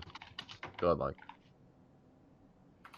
Shaggy asked, we kind of half covered this. Do you see them announcing any big gameplay changes at EVO? Nah, I think they're not gonna I do any don't new think so. mechanics. And I don't really want. Honestly, if don't. they have I any don't want any, gameplay to be mechanic honest. ideas, I'd save it for the next game. Mm. Like if you've got any ideas, I wouldn't put it in a patch. I would wait for the next game. I don't think it's a great idea. Like the wall bounce change didn't do a whole lot. That's a good thing. Yeah, I'm glad. But Yeah. but if it changed stuff, like even like if you get hit now by Geese's stupid 2-forward-1 and he's halfway across the screen, he can wall bounce you and do a full combo. That's so. I mean, that's dumb. I don't know if you guys remember this. There was a guy on Twitter. He deleted the tweet, by the way. There was a guy on Twitter that said, and like the tweet spread, like got a lot of likes and retweets and whatnot. He said, so it's confirmed that there's no more wall splats in Tekken. You can only get opponent to the wall with a wall bounce. And the moment I read that, I'm like, what the fuck? My heart sank. I'm like, what is going on? And then I found out it was fake, and I was so happy. Yeah. So Also, they do like a 1-1 Mishima 1-1-2 on the wall if it wasn't a bounce. I don't know what he meant, but that's what he said. And so like people actually thought it was real, and this guy like deleted his whole account. But I remember like reading that kind of stuff. I'm like, if wall bounce had that big of an impact on the game, it would probably turn a lot of people off of the game. Yeah, I don't like the wall bounce mechanic. Imagine if every wall splat you got was wall bounce. That would not be fun. Because my character's wall bounce is garbage, so I literally never use it. Well, Eliza's wall bounce is the worst in the whole game. Is it? Is it worse than Steve's? Yes, you need to use one bar to attempt it. How do you? Wait, what is it? I don't know. It's a Moonglide cancel too. It can't be Moonglide 2. Moonglide cancel. It has to be a 2. cancel. Yes. Can you combo into it? No wonder I've never seen it. Only on Meaty Fireball 2. That's trash. Okay. No wonder I've never seen it. That's how bad it is. It is by far the worst wall bounce in the game. That's way too specific. Doesn't even make sense. But yeah. And the 50-50 with it is a minus 27 low. Yeah, maybe that one's worse than Steve's. Steve is pretty bad. Yeah, I really like how, the addition of wall bounce wasn't so game breaking that it changed the whole meta of the game. Thank God. Yeah, it would have been because additions like that, like in other games where like, I think for a while it probably still is, where the meta for Dragon Balls is very snapback heavy. Yeah, is it still? I think so, but because that I didn't like that really. It was just get touched once, guess for the rest of the game. Guess for the rest of the game. Yeah, it's really shitty. So, but yeah, stuff like that. It's like, if the only like Eli say they made a system change in season 3, and this is the only thing they did. They changed sidestepping to 5 frames instead of 7. Yeah, that's a system change, not a mechanic. That's fine. Yeah. Something like that would be fine, but it depends what it is. Like, if they announce every character's slower, I'm like, fuck this. Why? You just ruined the best part about Tekken. If they say something like every character's backdash is the same hold back, and Korean backdash is gone. Hold back. I'm like, why? Fuck that. If they touch movement in the game and make it worse and not better, I'm gonna riot. I'm gonna go up there on stage where Harada is. I'm gonna say, bro, come on, man. It's me, your boy Alchemist. Change it back, press the button. I got this tweet that Amigo Tekken. Let's have a look at this. And it's from Kuro Neko, and it's titled Nina Wave Dash Cancel Reverse Ivory Cutter. Oh yeah, this is old. What? Is that on Hitbox? It has to be, right? Wow, that's really fast. Yeah. Wait, let me see this. That is really fast. Very fast. Is that on Hitbox or that new? Well, if it's old, it has to be on Hitbox, right? That can't be on anything I else. want to say this. I can do this with Nina very, very well, but I can tell you for sure you can't do it without getting that small of a sidestep up cancel. Consistent. It's like that'd be one frame. Yeah, that is stupid tight. Like, I have practiced. So it's possible on stick, but ridiculously hard to do. I don't actually think it's possible because you have to do a neutral frame, right? Where in Hitbox you don't. So if you're hitting up on a stick and then you go down, there has to be a neutral there because you're using a stick. The Why stick goes isn't to every neutral Nino first. player playing on a hitbox? What Nino plays? I'm not even kidding when I say this. I've practiced high shader step with Nina for like 25 hours total. And I can do it pretty well. And I even come close to this shit. That's pretty ridiculous. That's literally no up. Like you can't even see her going to the background. Yeah, Look, it's that's just hard. like a back The dash. notation is quarter circle back up back. It's difficult on pad.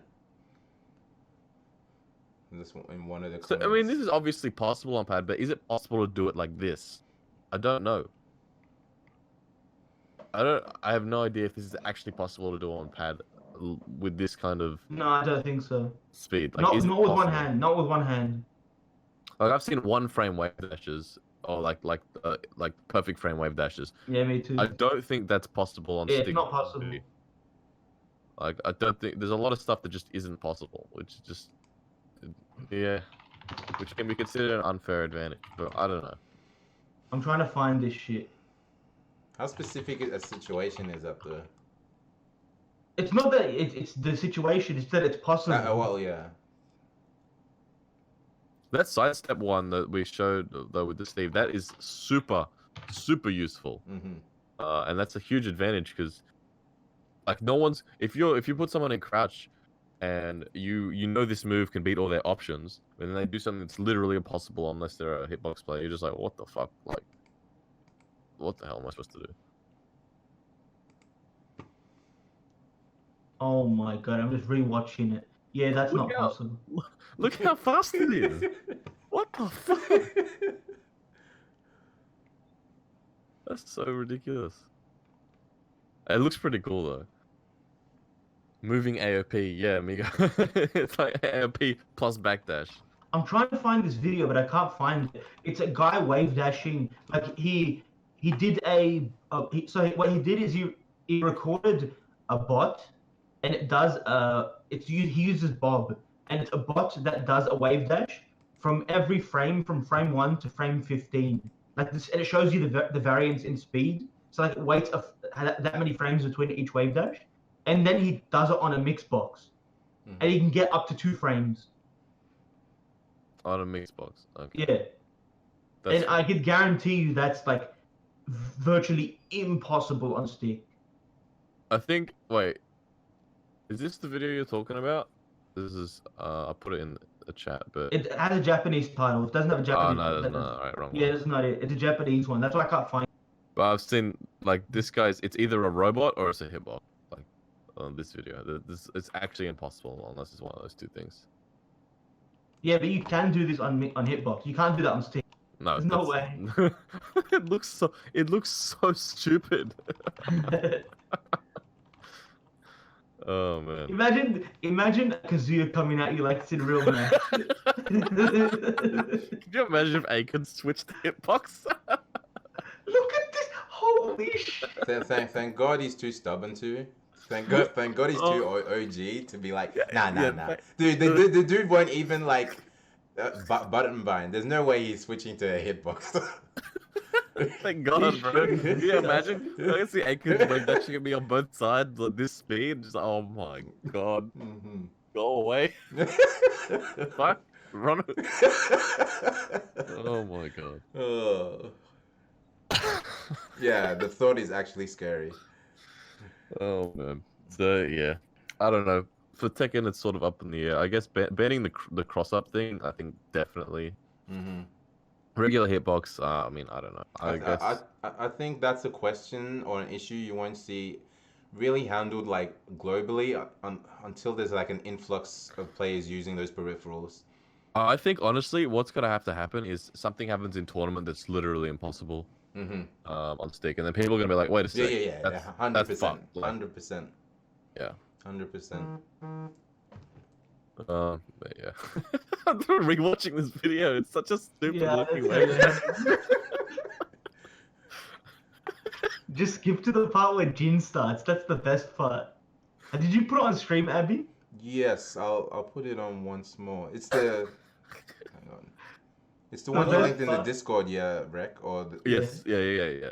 The best part starts at like 24 seconds. You just look at the fucking Jin just go, like, Is this a person? It can't be. It's not possible. There's no way. Alright, just I'm linking it to the chat now. Unless this guy has a robotic left hand. Jesus Christ! Jesus. I told you. If that's what, can you imagine Aiken was actually like that? What is this? That doesn't make sense. That's like a 3-frame wave dash, or like a 2-frame wave dash. You can get faster than that. When it's 1 frame, you can't even see the crouch animation. You can't even see. You can't even see the face. It's blurred out. Oh my god.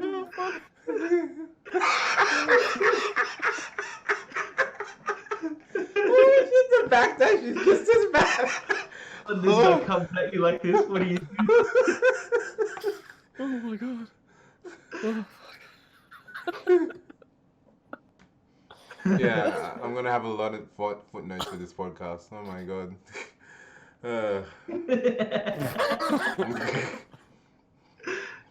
that was the funniest thing I've ever seen.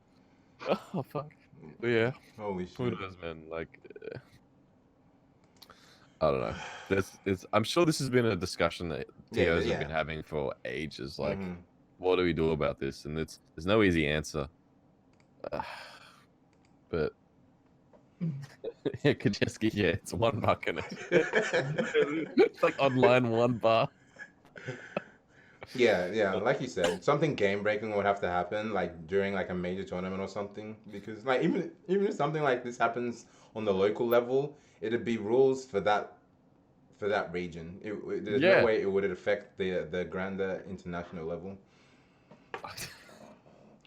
So, were there any more questions? if there weren't, Noski's got one for us to end on. Sure. Where was it? What shampoo do you use? The one in my shower? Yeah. I don't even know the brand, man. Like, fuck. Herbal essences. Yeah, Deluxe collection. Yeah. If only you guys could see my webcam, I would have done a hair flip. Head and shoulders. But I don't spend too much time washing my hair. Because I'm on don't ask me why, a 30-day cold shower thing. Oh, really? Yeah. How's that? It's fucking horrible. First day was the worst. You like up in your Dude, I literally have to put on some like intense music before I go in the shower to psych myself up. Because it's just like if anyone who knows me, I have no affinity for cold weather. Like, give me a 42-degree day in Melbourne over 10 degrees any day of the week. But You know what I just pictured? I just pictured Abby slapping his face like Marduk's intro. Legit. That's how it's been. That's how it's been. He's gonna like raw, and, like slap himself in the face before it gets. But I yeah. actually don't mind cold showers. Yeah, of course you do. Of course you know. It only takes ice baths. But yeah. I guess there are no more questions. Cold shower. They're actually good for you. I'm starting to glow. Man, I take like 15-minute fucking warm showers. Nah, man, dude, that's the worst. Like, as someone who's got some African heritage, dude, you're gonna suffer from mad dry skin. Oh man. Is that what it does? Yeah, 100%. Maybe I need to. Any black person would tell who has like excessive hot showers will tell you they got a problem with moisture. Or like they need to moisturize their skin, otherwise it gets really dry. I know a lot of people actually moisturize. I don't. Do you moisturize, Abby? Yeah, because if I get out of a hot shower and you have a look, like I'll have a look at my skin, it's visibly like dehydrated. Really? Yeah, visibly dry. Like I've not like noticed that problem with me. and I moisturize one side just to show the difference, and you'll be like, ah. Really? Yeah. Like hot Wow. showers actually aren't that good for you.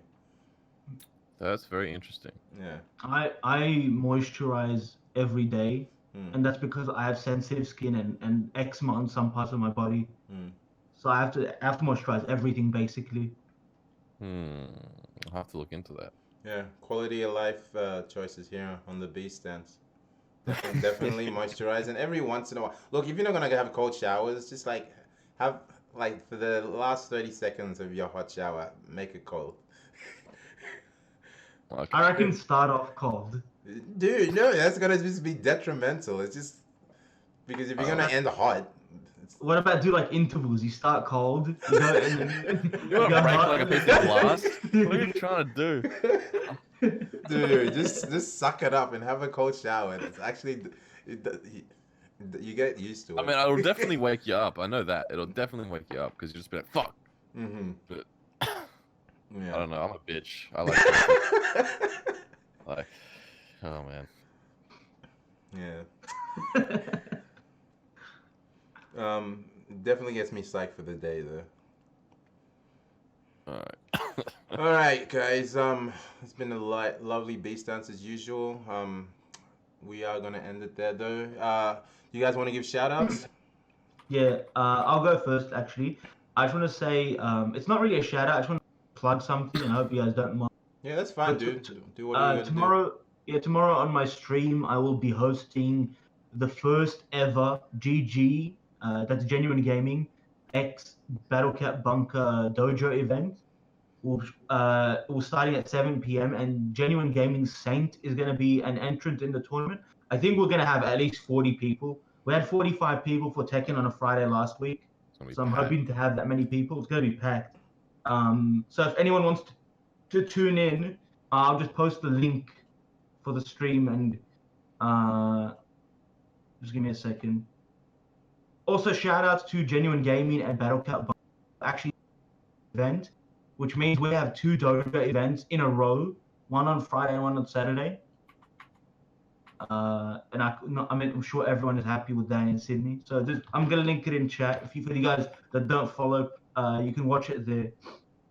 And it's 7 p.m. Australian Eastern Standard Time tomorrow.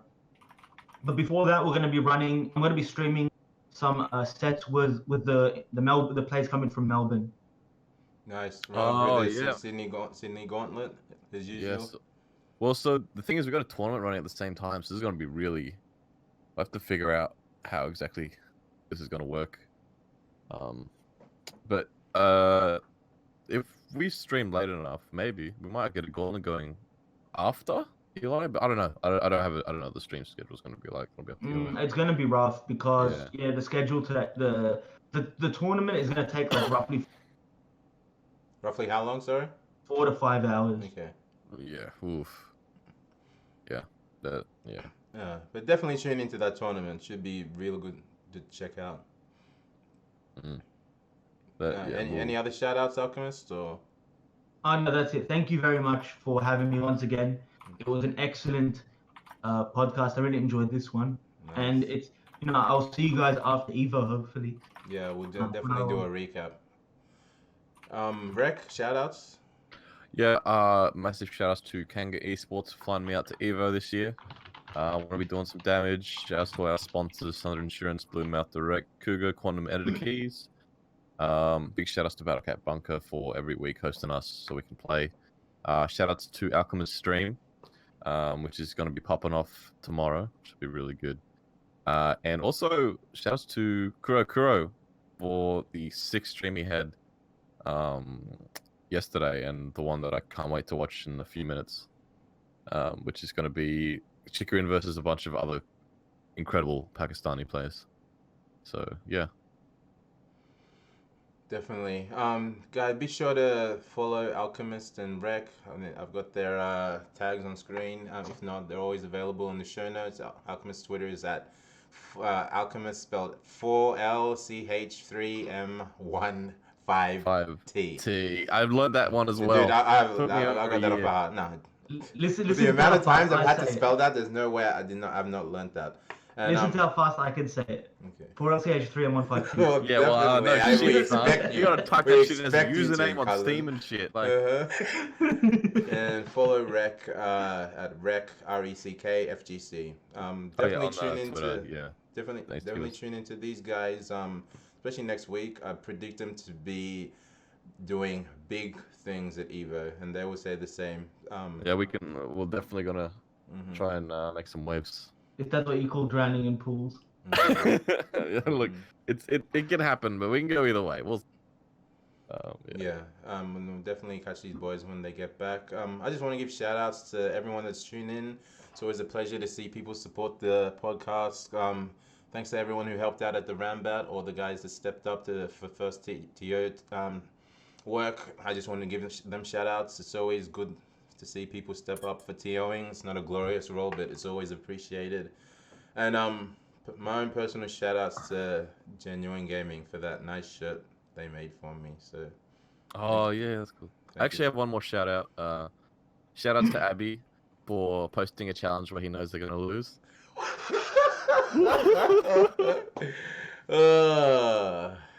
Yeah, but we'll get more on that later. But this is gonna be a good OHN.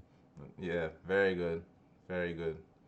You're lucky I'm nice enough to let you end on that note, but yeah. Once again, guys, this is the Beast Dance, Alchemist, Reck, and myself. Thanks a lot for tuning in. See you next time. Peace. Peace. See you guys.